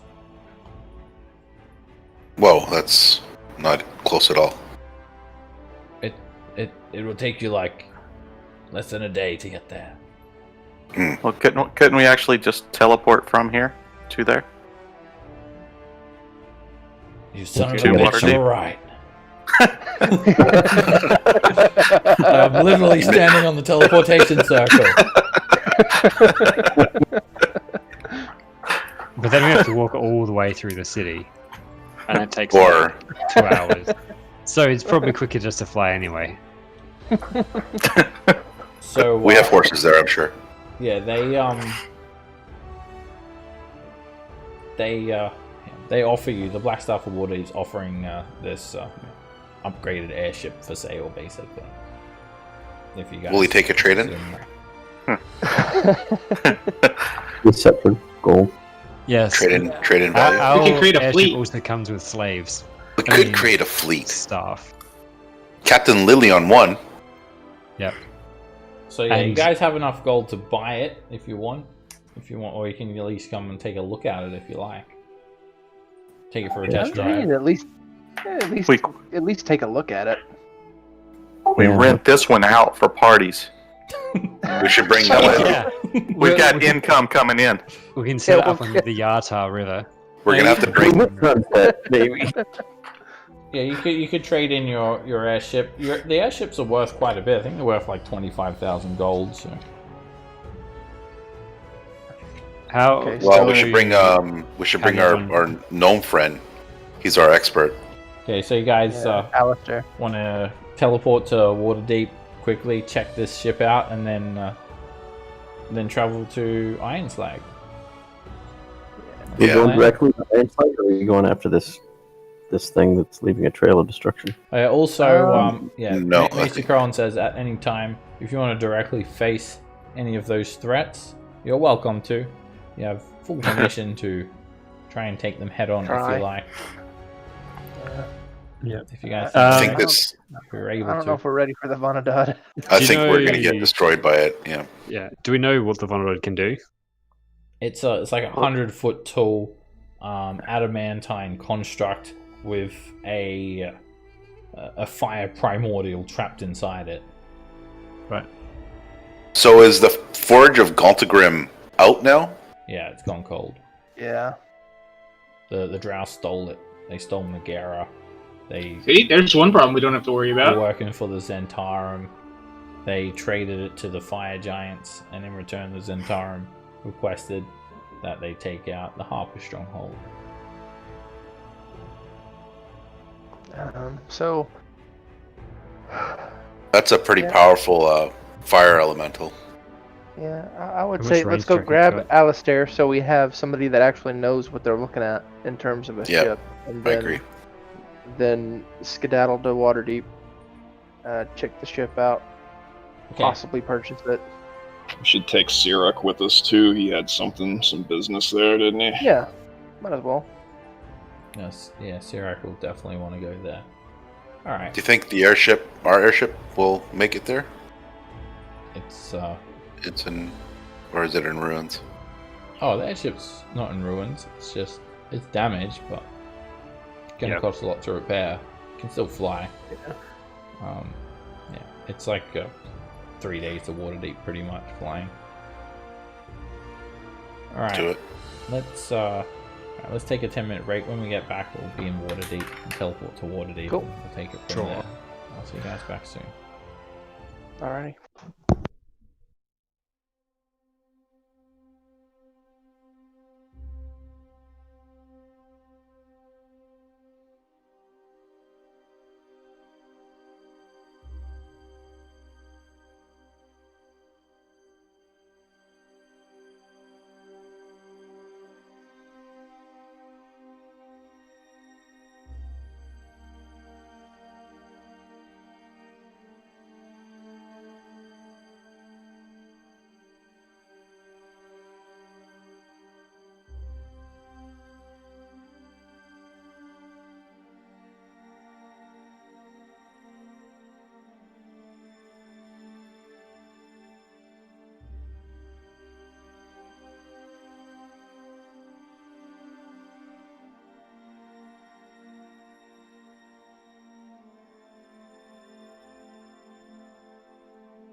Hey guys. Hello. Okay. Oh, we can get that thing to fight the Vonodod. Alrighty. So, you guys use the Harper teleportation network to teleport from Everlund to Waterdeep. Macy Cron says, when you bring up that idea, he says, "This is why you guys are Need to head the back to wise intellect." owls. Very wise." Alright, so the Everlund Circle, it's literally in the Moonwing Tower, and the Waterdeep Circle, it's in a raised crypt in Waterdeep's walled cemetery, the City of the Dead. You meet with Myrna. She is, sorry, not Myrna. You meet in Myrna's crypt, and you meet the Chondathan human wizard, Thestral Meladin. She has this shield guardian that protects her, and she's a Harper agent. She sees you all teleport in and just gives you a bit of a nod. She's just in this multi-leveled crypt. It's got 2 levels. You arrive at this circular teleportation circle. There's a small study alcove which is sitting in, and a cot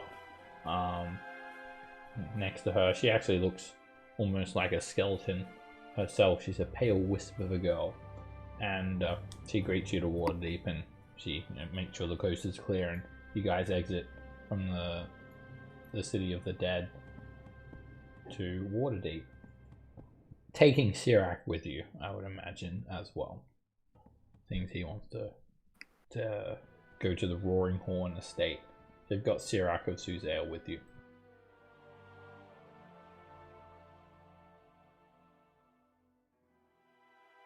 As for the Blackstaff of Waterdeep, they are going to meet you, not at the Blackstaff Tower, but actually near Mount Waterdeep. Just kind of this location on the map. It's west of Mount Waterdeep. Sirac, he says that he wants to. Here's his quest. He knows that the Frost Giants are chasing the Ring of Winter, and he tells you that he's the son of Artis Simba, and that he believes his father has the ring. He doesn't know where his father is, but he recalls that his father has some connections to the Roaring Horns, a noble family in Waterdeep. He wants you guys to visit them, speak to someone there, and fearing that the Frost Giants might come after him again, he wants to accompany you guys. So, you've brought him with you. So what do you guys want to do first? You want to go help Sirac, or go check out this ship? I'd say let's go ahead and help out Sirac. I was going to say let's do the important things first. Where's the Roaring Horns? Yeah, then we can get the ship and just move immediately. I don't know where Roaring Horn Estate is, Sirac says. I've never been to Waterdeep. It's so far away from my home, so far away from Icewind Dale. We can ask our wizard friend here. You need something of me? You want some information? Roaring Horn Estate. Oh yes. I know the location of every noble estate in the city. You're looking for the High House of Roaring Horn. It's in the North Ward. It's one of the grandest residents in Waterdeep. In fact, I think at the moment they're hosting one of their many infamous parties.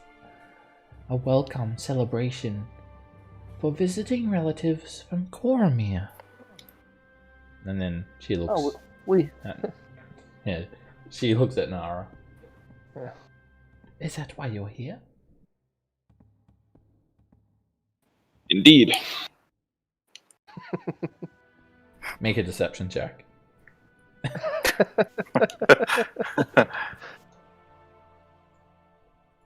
I mean, yeah, why are we?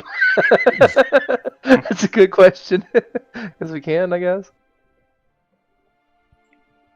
Well, we're here for them. She gives you a smile, and she says, Indeed you are, and gives you a big wink. Well, a party. It sounds fun. Let's go. Okay. You guys head up to the North Ward, and you easily find the High House of Roaring Horn. Upon your arrival, you are greeted by one Lord Zelrorn Roaring Horn. He's a Chondathan male. He is dressed like a wizard. He's got very neatly trimmed hair. He looks like he's in about his 30s, which is very young to be the head of a noble house like this. In fact, he looks like he's in really good health, and he speaks like he's way older than what he looks like. He also has a shield guardian accompanying him, and there is a fancy party going on, and you recognize many Cormyreans as well, Nara, and you guys just head in there and have some conversations and whatnot, and then you get a moment with Zelrorn, with Sirac. And he says, Artis Simba. No idea. No idea where Artis is. In fact, all attempts to divine his whereabouts or scry on him have failed. You... Wait a second. He looks around. You guys are in like just a side room away from the party. You're harpers. Yes. No, we're not. Why would you say something like that? I know a wise As you owl try to when I hide the see pin. one. You're the ones that eliminated the Doom of the Desert Imrith. I've heard of your exploits. Oh my. Our reputation precedes us, I see. Well, don't tell anyone. Well, that's half our information. I need to tell you something about Artis.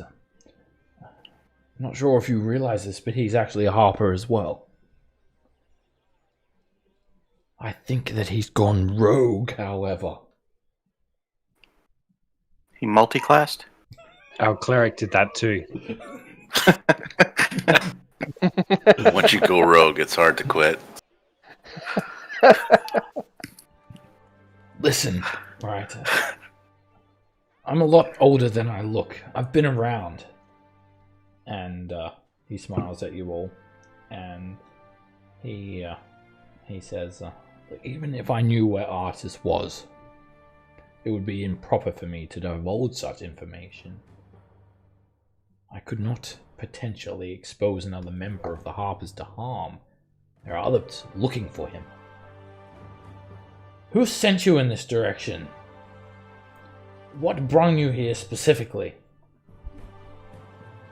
Drags. Point at Sirac. Sirac. That one. Sirac. Oh, thanks, guys.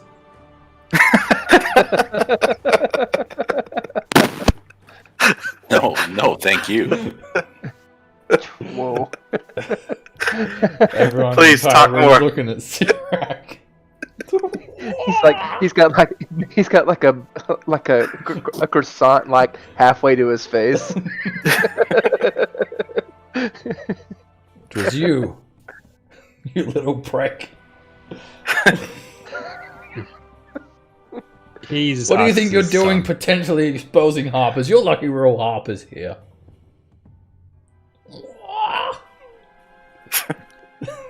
Doesn't speak like that. I'm sorry. He's my father. I must find him. He's in danger. Well, actually, I'm the one in danger, but I'd rather him be in danger than me. What? I mean, if he Seems finds selfish. if he finds me, if I can find him, then I can warn him that he's being hunted by frost giants. Oh, you're his son. Wait a second. Yes. Yes. I can see it now. You look like him. Kind of. I think I saw a milkman that looks a bit more like you that used to come around and visit him at his estate, but you're his son. Ural Harp that's his son. Alright. I have a little bit of information. It's not much, it's just the tiniest little tidbit. I believe that he's headed to find his wife, that may or may not be your mother, in Chult.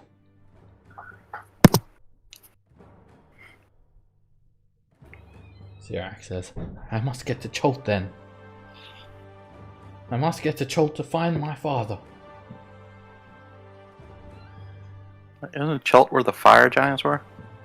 Yep. Did we just change our plans? No, don't worry about me. I will organize my own passage. I'll get a ship down to Baldur's Gate. There's a trade route in between Baldur's Gate and Chult. I'll take it from there. I'll take it from here. Are you sure about that? Yes. I don't care that there's a Trask headed for Baldur's Gate. So I'm going. You'll have time to get out of there. Didn't you say you were concerned about your safety? Listen. The Frost Giants. They won't be able to catch me. Teleported. It's way quicker than a ship. And even better, if they really want me, I'll lead them far away from Waterdeep. Huh. I've heard that Chult's a real jungle out there. But then straight to your father? That's the thing. He has the Ring of Winter. And what does that do? It conceals him. It's a very powerful artifact that the Frost Giants want. If they got their hands on it, they'd turn this entire world into an everlasting winter.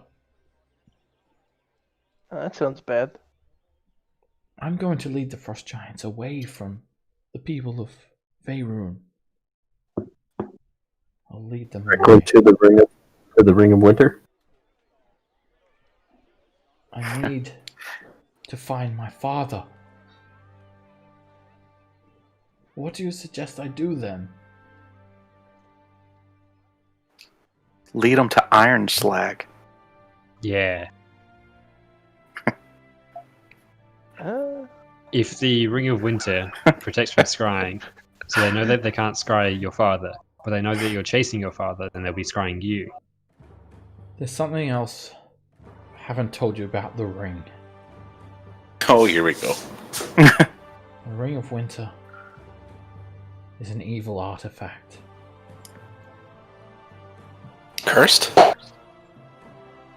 The longer my father has the ring, the closer he will draw to evil.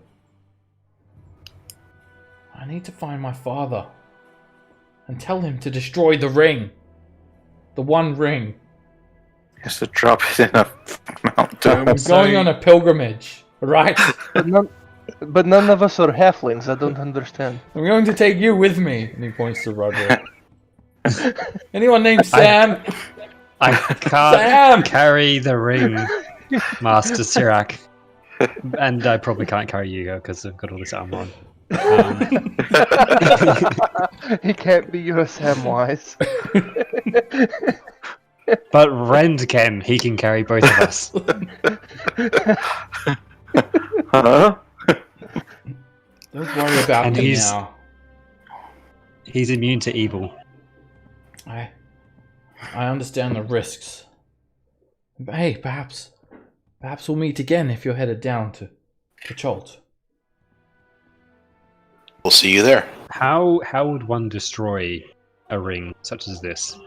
The only thing I can think about is by throwing it to a volcano. No, wait. Where did Wrong franchise. Where did I see that before? I'm not sure, but apparently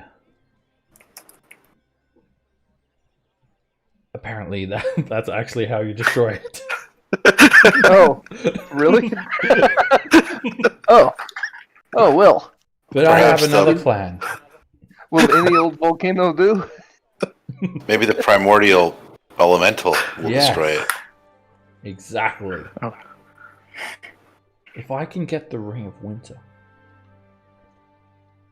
my precious, I'll be able to. Perhaps I can take it to you all, and then you guys could destroy it. You could use the Dawn Titan's fire. It's a grand enough fire to destroy it, I'm sure of it. Which means better. we Which means hold that we off have, on Iron Slag then? well, that means we have to take care of the Vonodod first. That is where the Wait, what? primordial is. The elemental's in the actual Yeah, it's destruction in the actual, machine, right? Yeah, it's in the actual Colossus. Yeah. So we can go to Iron Slag still and see if we can clear that out Yeah. while it's out. Yeah. While it's out and Away about from doing there. its destruction thing. Yeah. Alright, I'm going All to right. book passage. I'm Sounds going like a to find plan. my father. I'm going to We'll get see the you in Ring of Chult. Winter. See you then. Keep in touch. Die. Oh wait, we can't because you got that ring on. Yeah, we gave him the necklace of Or the something. non-detection or whatever it is. But we can still send messages, right? I can take it off at a certain time. It would give the Frost Giants a little window of opportunity to find me.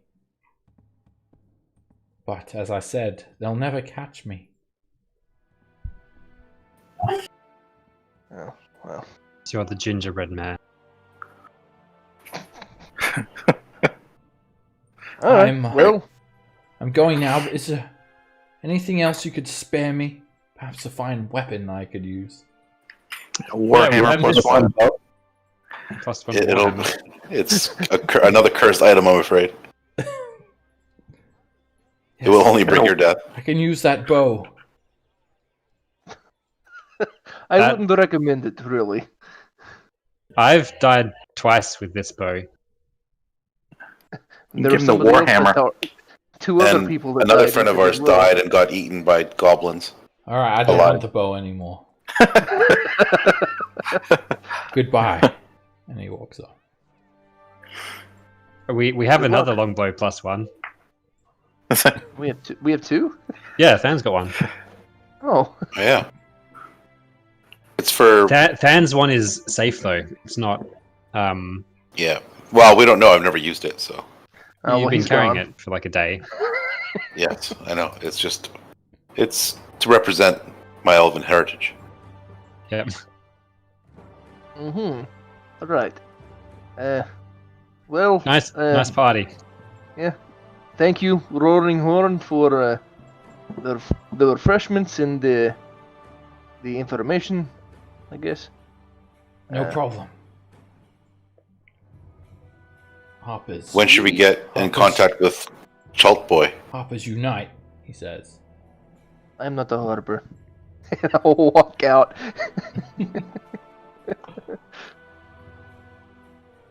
You're not supposed to say that out loud, but Alright. I mean, you're not supposed to say you're a harper out loud. Yeah, you have it backwards.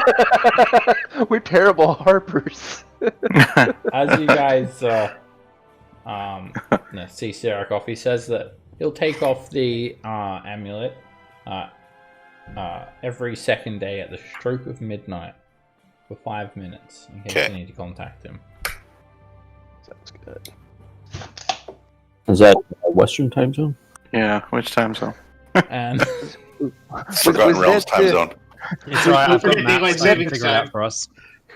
Is that the Sword Coast time zone or the Kuamir? I don't really know. before you guys go, Lord Zelron says, wait, did you get your gifts for the party? No. No. The party gifts? You have gift What? bags? This is a magic item Where? party where I give away magic items. Yeah, Oh boy. have this, Thomas. And it gives you Dust of Disappearance. Sorcerer item. It's like, I can be just like my dad. Thank you. Wow. Just like my dad. Wow. That was deep. Whoa. Disappear. Whoa. That was deep. Thomas is the one who disappeared. Thomas starts In San crying. Francisco. He says, take this in case you're ever feeling blue. And then you can escape your worries. So it's a small packet. It resembles very fine sand. And you can throw it up into the air. And everyone, you and each creature and object within 10 feet become invisible for 2d4 minutes. That's cool. But wait, there's more. This is a magic item party. One for everyone. Oh. Norin, here, take this. It's a potion of hill Alright. giant strength. Oh. Great. Thanks. I was tuck this into my belt of fire giant strength. You look like you need this. I'll like hand it back towards Roderick, like on the sly, like, oh, thank you so much, and like hand it to Roderick. Crazies. I'll Sirac, wait up, I can carry you for an hour. And you, miss, take this. You're looking really small. Take this. And he gives you a potion of growth. Oh, those are fun. Notices the growth on your nose. You, my friend. What's your name? Than? What sort of armor Yes. do you wear? This is plate armor. Fuck off, you do. You wear mithril plate armor now. Oh, yeah. Oh shit. Do you have plate or half plate? I thought yours was half plate of involved. Oh yeah, it is half plate. Sorry. Yeah. Have an inferior set of armor, he says. We could tie the cape to that, and I could carry things. Sirac, wait up. Alright, you guys can obviously swap the gifts around if you don't want it. And for you, my bearded friend, That's you, Red. Is he looking at Roderick or at Red? We're standing beside each other. Roderick. You look like you die a lot. Take this. It's happened before. It gives you a potion of resistance. Oh, that's good. Nice. And he hears that you're going to be fighting like fire giants, so it's a potion of fire resistance. Neato. And then he says, Drop that hammer on Roderick's toe, so we notice. It's not a potion of hammer resistance. Maybe pick it up. and you, my I'll try. barbarian friend, take this, and it gives you a spell scroll of Misty Step. Awesome. You really Makes look like you paper can use this. You're like looking at it. I can't Toilet read this. paper. Thank you. It's magical toilet paper. And then he addresses Nara. And for you, miss, take this. And he gives you a single +1 bullet for a sling. Not really. It's a sorcerer, That's right? awesome. That's a Thomas weapon.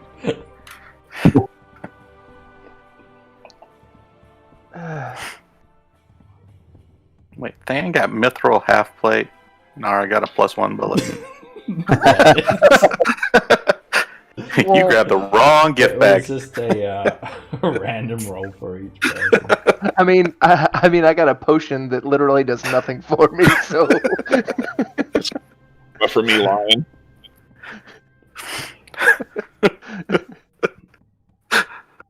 Handsome gifts, thank you. Yes, thank you very much. No, I'm going get to go out buy of darts. here, he says.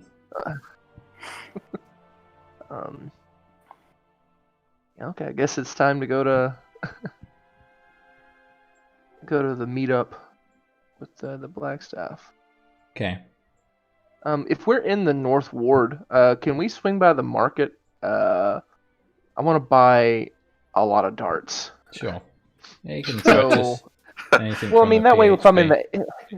the because I only have 10 of the silver darts, and I wanna have some disposable darts, like ones that like when we're fighting in the air like we were, I can throw them still and not worry about Yeah, losing. you gotta have like 800 of those, but Well, I'm gonna get. Silver. I'd rather spend the money on something on a weapon that's really effective for somebody.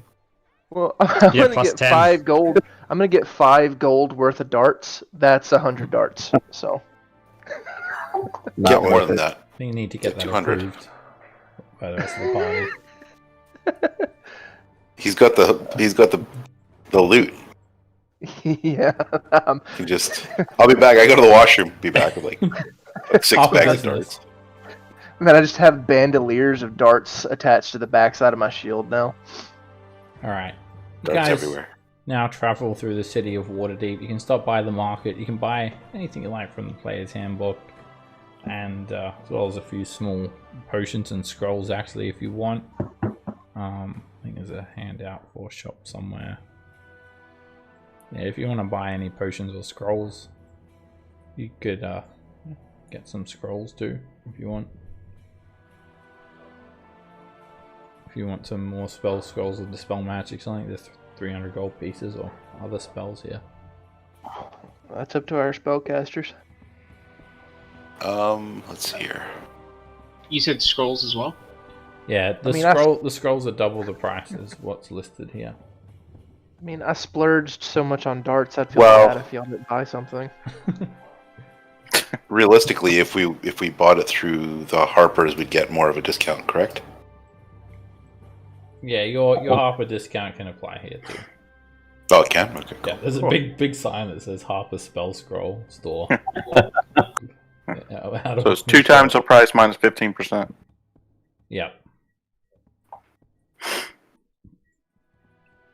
Alright, while you guys are figuring that out, you guys walk through the city, through the castle ward, a little bit through the trades ward, through the dock ward, past Castle Waterdeep and the Yawning Portal Tavern, and you arrive around the western edge of Mount Waterdeep, where the Blackstaff of Waterdeep is waiting for you with this ship that he's been trying to sell.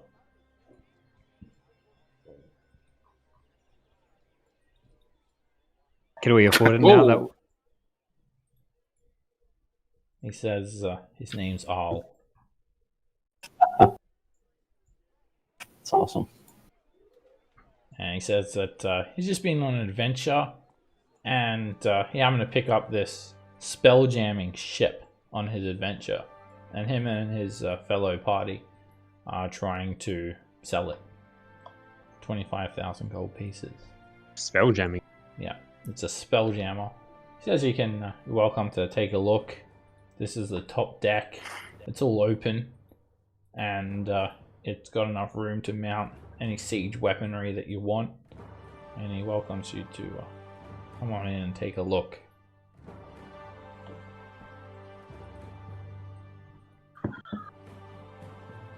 Takes you downstairs, and there's like different rooms.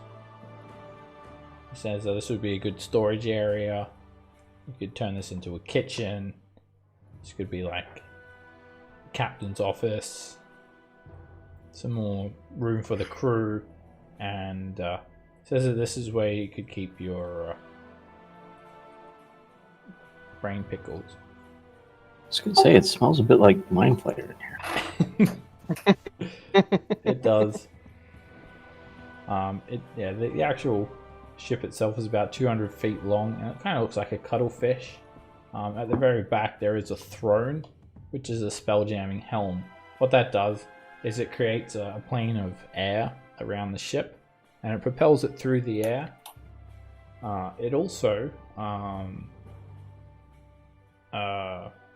it gives you like gravity and air. It does require attunement by a mage, however, to activate the spelljammer. But it's way bigger than your airship, obviously, and it acts like an airship. It's not as quick, but spelljammer gets included, and you can take it into space and stuff if you really want. And there's plenty of room for all the crew and to mount like weapons, siege weapons and stuff on the deck too, if you like. He just said that he'd heard of some adventurers, and it's hard to sell a spelljammer ship, so he's trying to... Can it go underwater as well? I Creates a plane of air around it, maybe. I think so. I'll have to double check that actually. That's pretty awesome. Because I reckon the plan is full speed ahead, just like stab the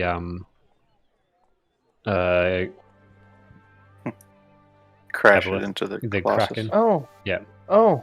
Yeah, and we wouldn't and to attack Maelstrom, we wouldn't have to go get that apparatus of Qualish. Yeah. We could just use this. If it could go I forgot underwater. about that. If it can go underwater, which Yeah, I'm he'll assuming it can. explain everything to you. So the helm is like this throne. It's an ornate looking chair, and this is what it does. It's designed to propel and maneuver a ship through space. The passive properties come into play even when no creature is attuned to it. When placed aboard a vessel weighing between 1 and 100 tons, the helm generates an envelope of fresh air around the ship while it's in the void of space, but not underwater. So that answers your question. The envelope extends out from the edges of the hull in all directions for a distance equal in length to the vessel's beam, so that creatures aboard and near the ship can breathe normally in space. The temperature within the air is 70 degrees Fahrenheit, and when placed aboard a vessel weighing between 1 and 100 tons, it generates an artificial gravity field while the ship is in the void of space, so creatures can walk on the ship's decks as they normally would. Creatures and objects that fall overboard bob in a gravity plane that extends out from the main deck for a distance equal to the length of the vessel's beam. And then there's active properties. We actually have to attune to the helm, like this throne. While attuned, you gain the following abilities. You can use the helm to propel the vessel across or through water and other liquids at a maximum speed in miles per hour equal to your highest level unexpended spell slot. So you can take it underwater, but you'll need water breathing. You can use the helm to propel it through air and space at a maximum speed in miles per hour equal to your highest level unexpended spell slot. So if you've got 9th level spells and you're doing 9 miles an hour, so you're going to get pretty much the same speed as your airship actually. You could almost do 200 miles a day. Provided you have at least one unexpended spell slot, you can steer the vessel, albeit in a clumsy fashion, in much the same way that oars or a rudder can maneuver a seafaring ship. And whenever you like, you can see what's happening on and around the vessel as though you're standing in a location of your choice aboard it. And while attuned to the helm, you can now expend your own spell slot. I'll say that last bit really fast. It's like, Wait, what? Wait, what? Well, no. Sorry, 25,000 gold. Would you like to buy it? He says.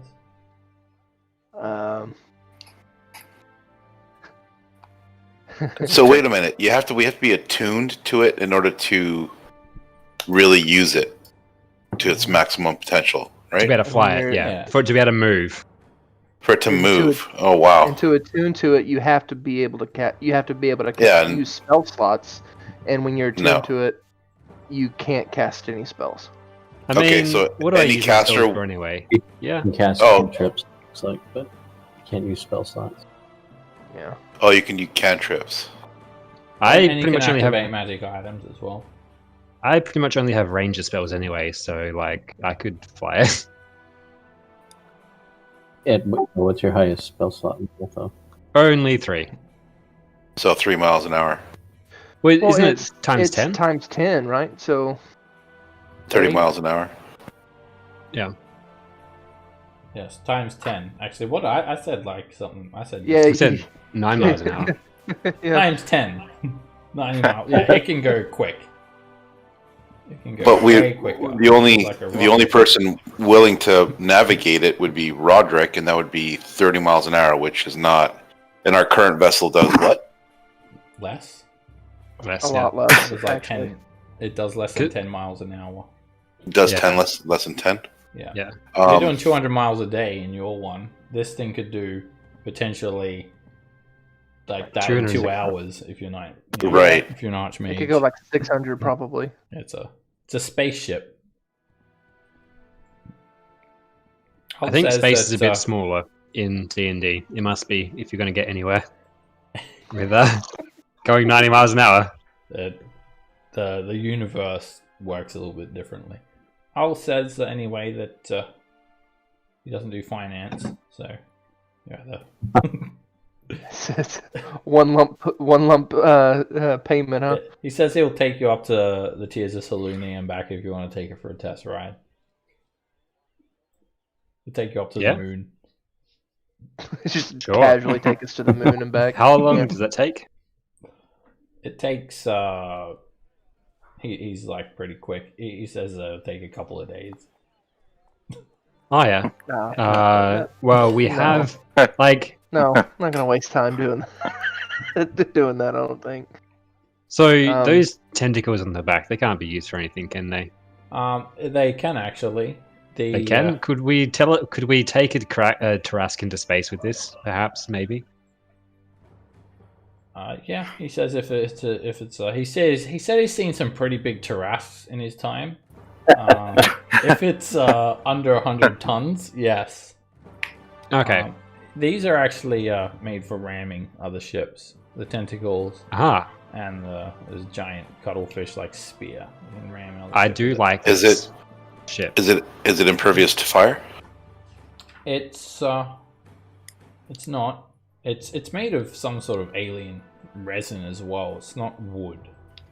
It's got way It's more plastic. hit points. I think it's like. But at least 400. it doesn't have a balloon sitting on top of it. Can I do a medical check to see how much hit points this thing has?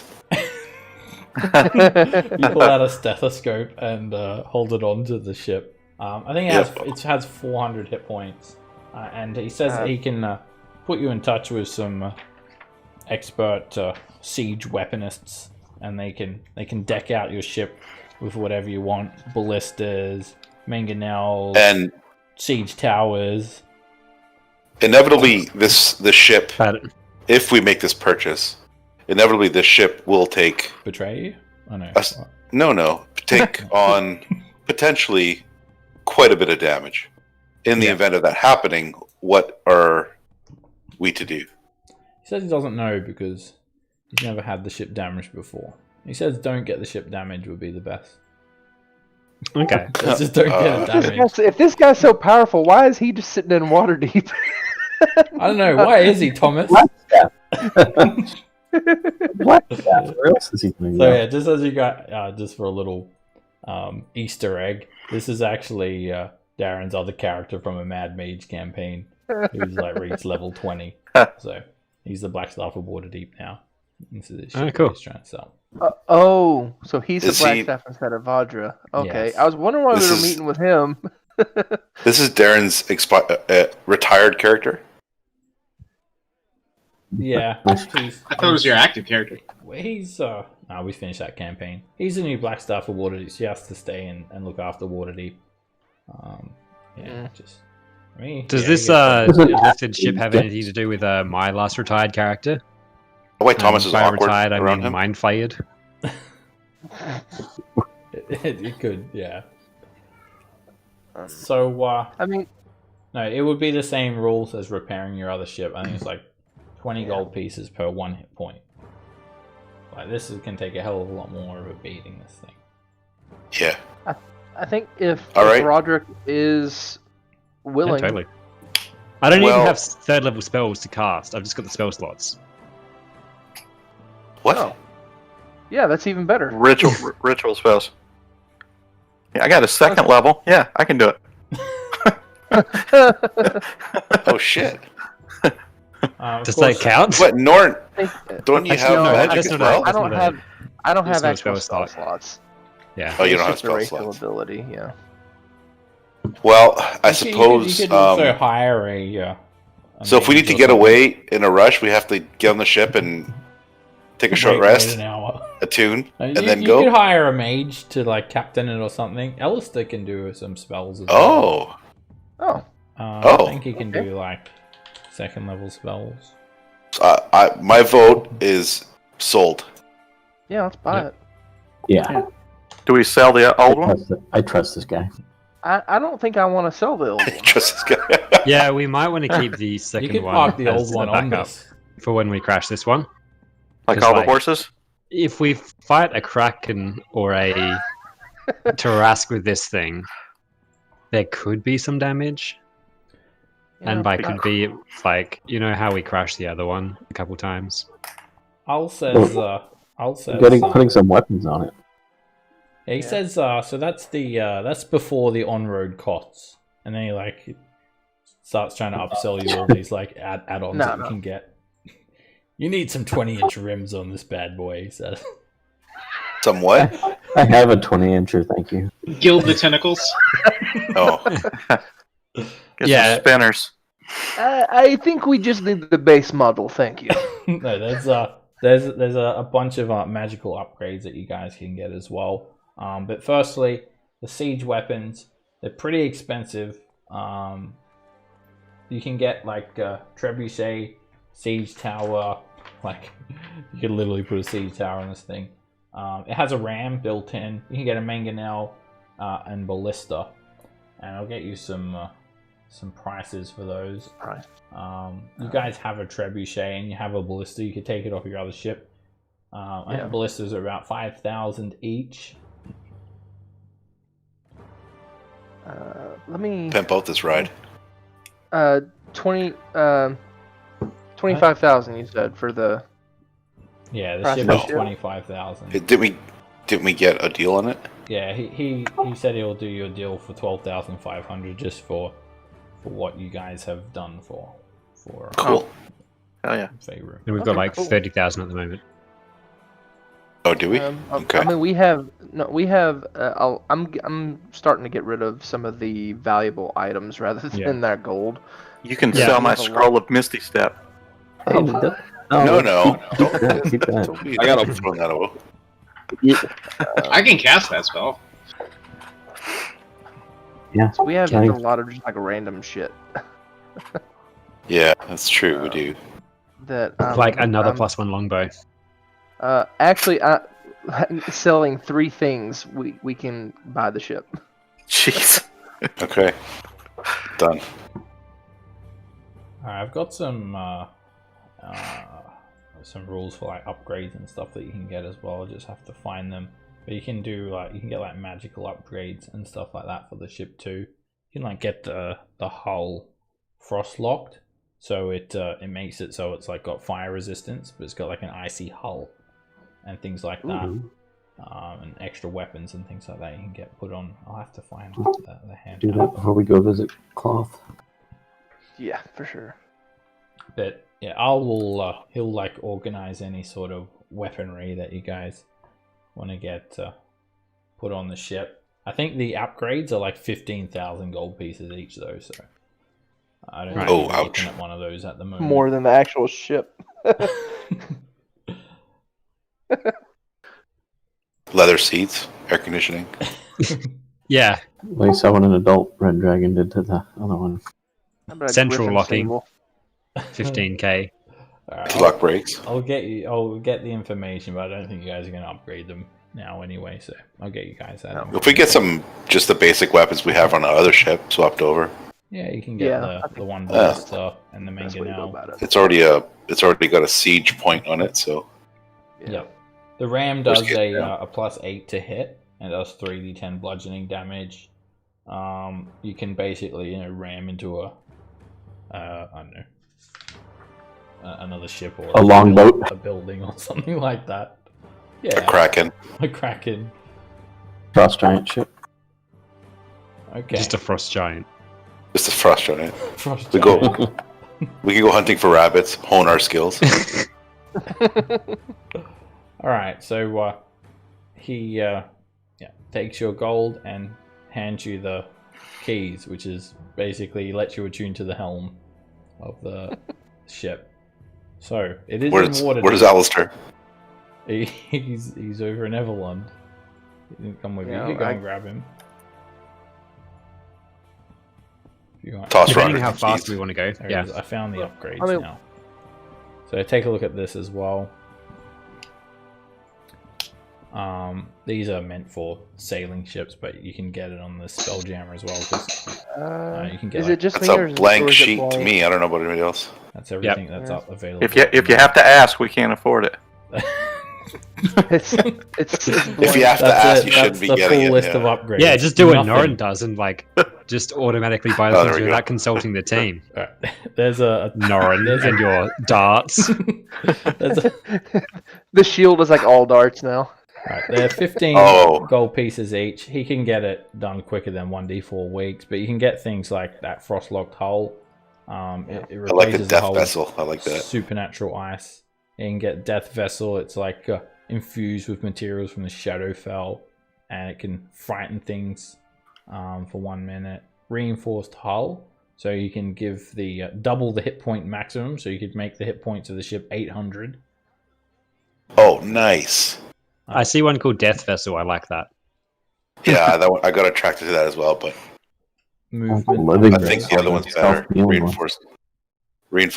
Reinforced hull looks pretty sick. Explosive rounds. And then you can upgrade the figurehead as well. Screaming sails. Perfect. So that's some cool things that we could add onto the ship too. Red Dragon figurehead. That's what we got for our other one. I think we already got one of those. Oh no, we need it's Storm Giant. I was gonna say if we get like a Frost Giant one before we rock up to the Frost Giants. It's like Living vessel, it regenerates. that's handy. Well, Wait, It's where? a ton of money. if Roderick wouldn't mind attuning to it for the moment, and we can just zip back over to Everland. Oh hell yeah, the living vessel thing. That's awesome. Yeah, that's pretty Because sick. we're gonna get it. It's gonna get hit all the time. Oh yeah. 10 hit points every minute. So you can only have one upgrade, I'm assuming, right? Out of all these options. Yeah, you can only get one Of each hull, type. one movement, one weapon upgrade, one figurehead upgrade, and one miscellaneous. Right. My vote's living vessel on the hull, Yeah, Ren votes that too. Yeah, it'll which is you said it's 15,000 to do that. Yeah, each upgrade is 15,000 gold pieces. Okay.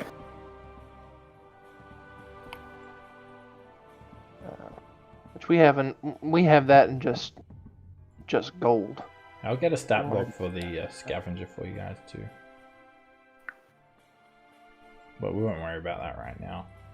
So, alright, you guys Ooh, buy dragon cells. the scavenger. Did you guys want to rename it? It's called the scavenger. You can rename it if you want. I think I'm. Might not. Dragon Sails is awesome. think- I love this thing. Yeah, I think Norn would want to get it renamed. Now that it's our ship, but Yeah, let's name her. we'll have to ruminate on the name. Whoa, it's big. Thing's huge. Name it- Wow. Oh. I say we just turn it around a bit and then Wow. And then we're there. Yeah. Yeah. Name it not a Harper ship. Just walk from. Yeah. This is not Name a it. We're not Harper. Harpers. Not Harper's.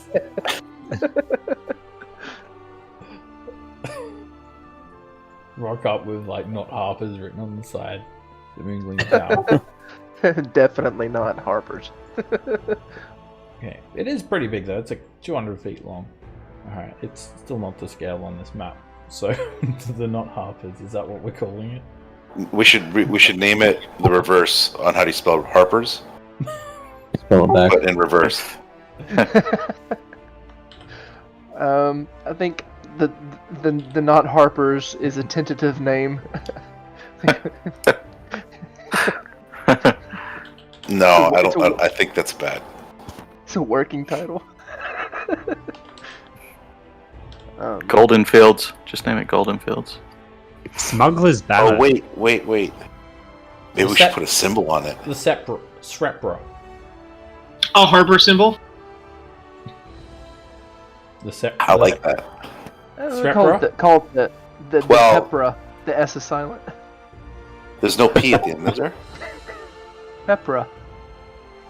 P-E-P-R-A. Oh, that should be an R, not a P. It should be an R. Oh, Repra. Pepra. I like it. Okay. Well, now the S can be not silent. It's I don't know. Repra. No one will ever suspect that. You have to be a genius. Or extremely clever Harper. Yeah, you'd have to have like 30 We're intelligence. geniuses. Where's that symbol list? Shit. Just paint a big ass symbol on it that says Harper's here. Yeah, the ones that are supposed to be hard to see. Put a Speaking of that, neon anybody- Harper Haven here. Or we can come up with a clever name using these. I like it. Using these letters, but with a like a jumble. Oh, yeah. Fresh water here. did anybody notice that was actually tattooed on that guy's face? What was? He had two harbor symbols. It was water safe to drink and message cache nearby tattooed on his face. He lost a bet. Okay. Water safe to drink? Yeah, On his face. on his face. Did he? I didn't even realize Maybe that. that's just like an enchantment on him, so whenever he drinks something, it purifies it. We gotta get at this handout. We gotta take a look at this. Alright, there's that. It's a crowfoot. And here's the handout with the Harper's secret rooms. See that one on that one high up next to his ear looks like the water safe to drink. Kind It of. really does. If he's got a C right there at his ear, then yeah.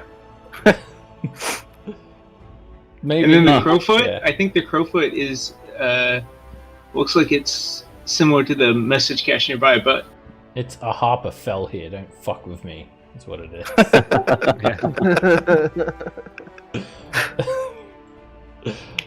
Alrighty. He done some time in Harbour Jail, and he tattooed his face. Alright, so, alright, the Helm of the Scavenger. Actually got some artwork for it as well. I'll update it. I'll just put that item in the person's character sheet who's going to attune to it. Will that be you, Roderick? Yes, it will be. Okay. You're tuned to the Helm of the Scavenger, and the highest level spell you can cast is what, 3rd level? Yeah. So you can go 30 miles an hour, 24 hours in a day. That's so quick. That's almost 750 miles. Nice. Does he have to stay awake the whole time? No. That's 720 miles.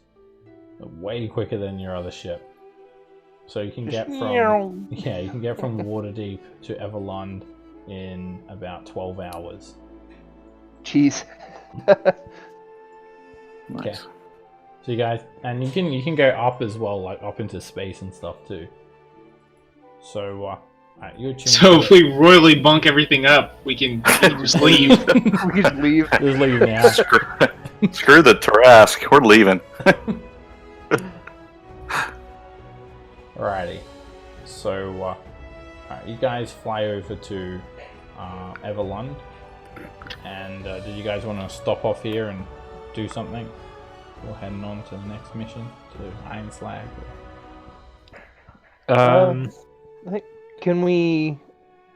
How long would it take to get the mangonel? The dwarves will sort that out for you in a matter of hours. They'll just, There's the artwork for it as well. It looks like a throne, just like a fancy looking throne. Yeah, the dwarves can sort all that out quite easily. Did we decide we wanted to spend the gold on a living hole?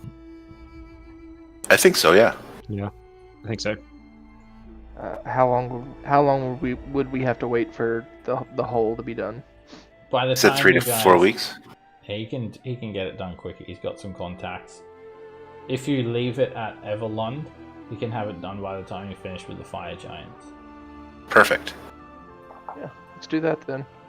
15,000. Yeah. Okay, I'll take that out. All right, let's take a look at the size difference in these things. Side by side comparison.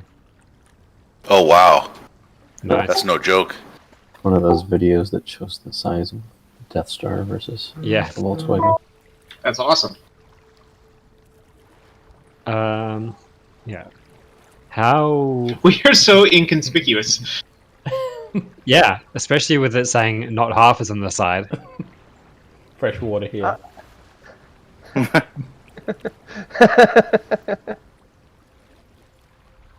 you guys can all jump over to the new ship and put a ballista on it, and the mangonel can get transferred over. I do like the smuggler's banner as well. It's a cool one. Mangonel is so small now compared to the... It's going to disappear for a second. Oh. Yep, that was the smuggler's banner right there. Yep. And, With the Bones of Endless Toil, though, we have to like get things to die on here. That shouldn't be a problem. where do you guys when want to a put the humanoid. mangonel straight in the middle? Like that? And the crew can fire it. From there. Yeah. Orcs are humanoids, aren't they? We could Yeah. swing by Gunderland and pick up all the orcs and just like fireball. Job's done. Well, we got to bring them on the ship first. Yeah, we do. Alrighty, and we'll get a some artwork for the helm. It's a chair. It's a regular looking chair. Roderick can sit on it back here. Ta-da! There we go. Alright, so got a new ride now. I put the ballista up the top. You can move it around if you want, some wheels and stuff. And it's way more room for you guys to move around and stuff like that. And if you want to get For down, activities. if you want to get downstairs, there's a plug about here that just leads to a rope ladder. Lily. I guess I'll be staying up on the top deck. Just saying Lily for no particular reason. About there, I think the entrance is. Okay, with that, anyway, you guys drop by Everlund, and the Harpers will secretly work on this 200-foot long vessel for you guys, imbuing it with magic to get the living vessel. Be done by the time you get back from the Fire Giants. With that, you will take your little mini ship and head to Iron Slag. So you jump in, and that's where you're headed now. And all this is done within a day as well, which is nice. So you don't have to worry about time crunch or anything like that. These, basically, these creatures, the Vonadod and the Tarash, they're going to be moving and basically creating a trail of destruction as time goes on. So the longer you do spend, the more stuff gets destroyed. Slarkathel is, kind of just existing in the ocean. Korth is cut off Icewind Dale, and the Vonadon and the Tarrasque are the things that are really destroying everything, as well as the all the giants. Alright, so when you guys head to Iron Slag, you'll remember that Iron Slag is like a mountain, and there's a Yak folk village at the top, and I'll give you guys the handout for it. And since we're headed to the mountains, this is very important. Lily, make sure you can all breathe underwater. And then there's the great adamantine doors that could be opened with a phrase. By Certus Or- Blade. Or a full ram speed. Just saying. Or full res. I think. Who was it that was able to like open them? Just Oh, push them yeah. open. You're the giant. Just open them up. No, you spoke the phrase, didn't you? Because you have giant blood. Ah, Possible. But they fixed it. Yeah. They can be. They can. they be changed the opened. locks. No, they did something, and they said that we're not going to be able to do that again. I think. Yeah. Yeah, you feel like they probably changed the passcode to like what it was, but backwards. No They one just ever- added a different number. Or a jumble of what it was. Whatever the month is. It's just the number at the end. So yeah, they're the two entrances. Yakfolk Village up the top. Well, not really a Yakfolk Village anymore. I mean, it's a deserted With village a now. statue. Fertilizer village, just filled full of bodies. Or then there's the entrance through there. You know how you went through the mines and arrived in Iron Slag. Or you could try the adamantine doors. So which method do you guys want to use to get in? I think it might be better to use the Yakfolk village and then just take the elevator down. Yeah. Okay. Then Okay. then we just start destroying any fire giant we see, I guess. Yeah, you're going to arrive in the upper section of Iron Slag through the mine carts, and that's where the ogres in armor and there are a large number of treacherous fire giants keeping the prisoners in the cage. And there's that gantry, and then there's that the ring of mine carts where you guys you had that amazing sneaking plan. where you duck down in the mine carts and stop Such the light a bad right idea. next to the giants. It was entertaining though. Mistakes were made. It was fun. It was fun. Okay, so you guys fly up, and you can pretty much just land straight on top of the Yakfolk village. As you would expect, it's completely deserted. There's plenty of room for the airship, and it doesn't look like anything has come to claim this particular village. You see all the small huts, the deserted fields where all the crops are wilting, and then you make your way through to this elevator shaft. When you get there, you hit the lever, the elevator comes up, and you head through these massive iron doors that have been carved into the mountainside into the cold, dark, vast chamber that is the mine shaft, and it goes down 500 feet. So you jump on the elevator and you head down, eventually stopping at this multi-level labyrinth of the mines. A series of 20-foot diameter rough-hewn tunnels, just tall and wide enough for a giant to navigate. There are these spiked tunnel floors and rail tracks built for iron carts, and you guys take these iron carts to expedite your travel down. There's quite a few mine carts. You don't encounter any creatures. It looks like they've actually basically abandoned the mines. Last time you were here, there were some salamanders watching over these shield dwarves and rock gnomes. None of that this time. The mines are completely empty. And then you're around the corner from where you'd enter the upper level of Iron Slag. So when you're there, you know that you can already feel the heat of the forge and whatnot, and you can hear the clanging sound of work happening. You know that you're going to be probably having to make your way through fire giants at this stage. So now's the time to make any preparations. So make sure you're all rested up as well. And this mission is not a gather information mission. It's a shut down Iron Slag so they can't repair the Vonadod mission. So basically just Fuck shit up. wipe them out basically. And then the Dawn Titan, it won't be able to get repaired if it suffers damage and whatnot. So any preparations that you guys want to make before heading in? Now's the time to drink any hour-long potions. If we're gonna be doing that. No, I think. I don't have anything I want to do. Okay. You can all breathe Unless you underwater. wanna Sneak for a bit. I can pass without trace. Do you want that? Alright, you're It's probably a good idea. Yeah, might as well do it. just around the corner. No, just around the corner here to the south is these minecart tracks. Woo, train tracks. Get that going. So we get the drop on whoever. Look, I'm Thomas the Train. Coming. Jesus! I hear that train coming.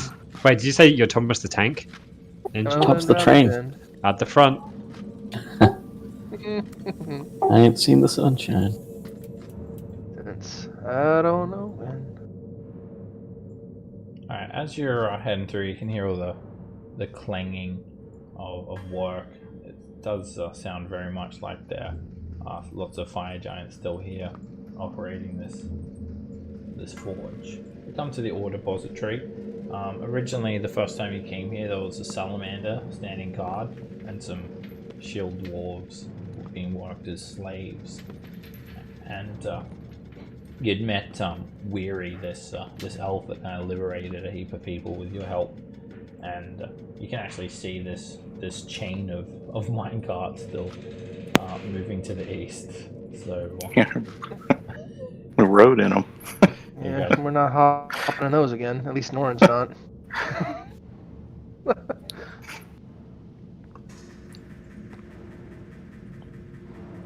you can So, they are constantly these minecarts are constantly clanging along, just ricketing around on chains, being fed through a tunnel to the east. Coming from the west, you see a metal gantry that spans a forge, and you can hear the loud sound of clanging overhead.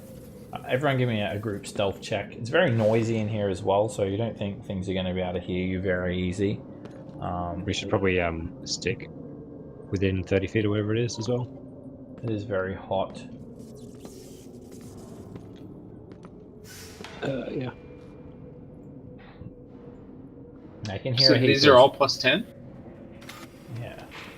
Yeah, as in, assuming we're all staying within 30 feet, which we don't have much. Alright, so we got a 26, 22, 32. So that's 4 people that have succeeded. You guys can, Rend, you can kind of see some giants moving around below you, and you can see an ogre. You guys could move up here to sneak up and just observe what's going on down here if you like.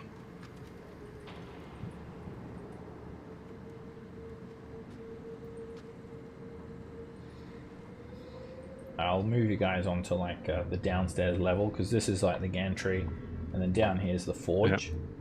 There's a forge area. So firstly, there on your level, there are 3 ogres in heavy armor, just kind of walking around back and forth. They don't notice you guys. And down here, there's a heap of fire giants working over here. You see about 5 or 6 of them.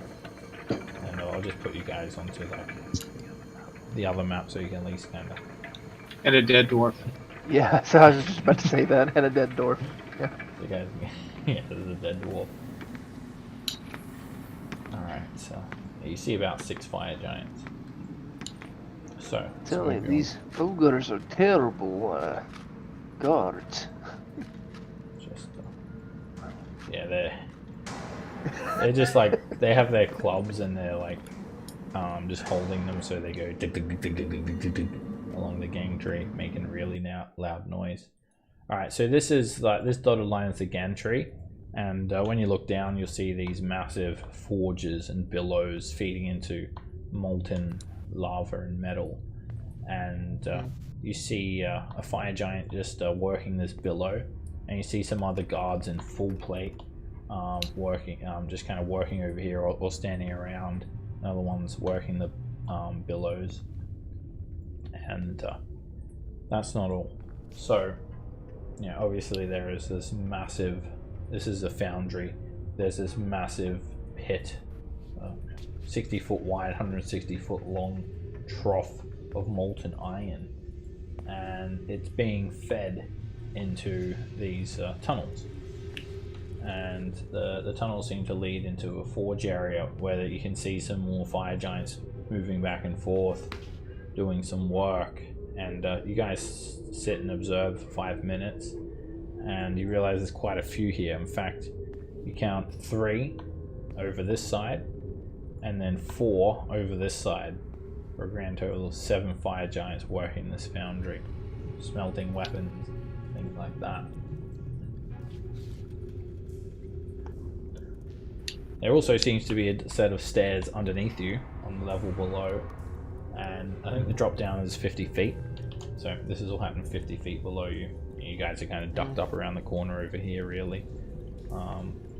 This is a door leading the way up here, and the giant actually takes this big cast of weapons that have just been smelted, and he pushes through the door, and you hear the sound of hissing steam coming from that area.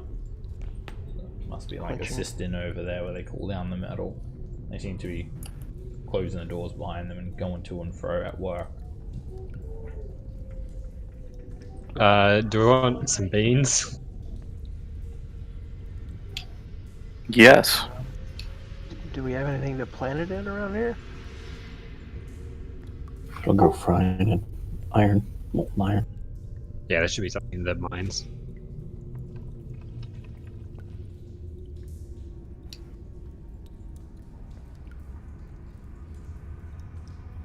Alright, so that's what you see below you, at least, anyway. And then ogres at the top just making crude jokes and making lots of noise, being ogres. Yeah, I mean... Okay, I'm done. I don't think...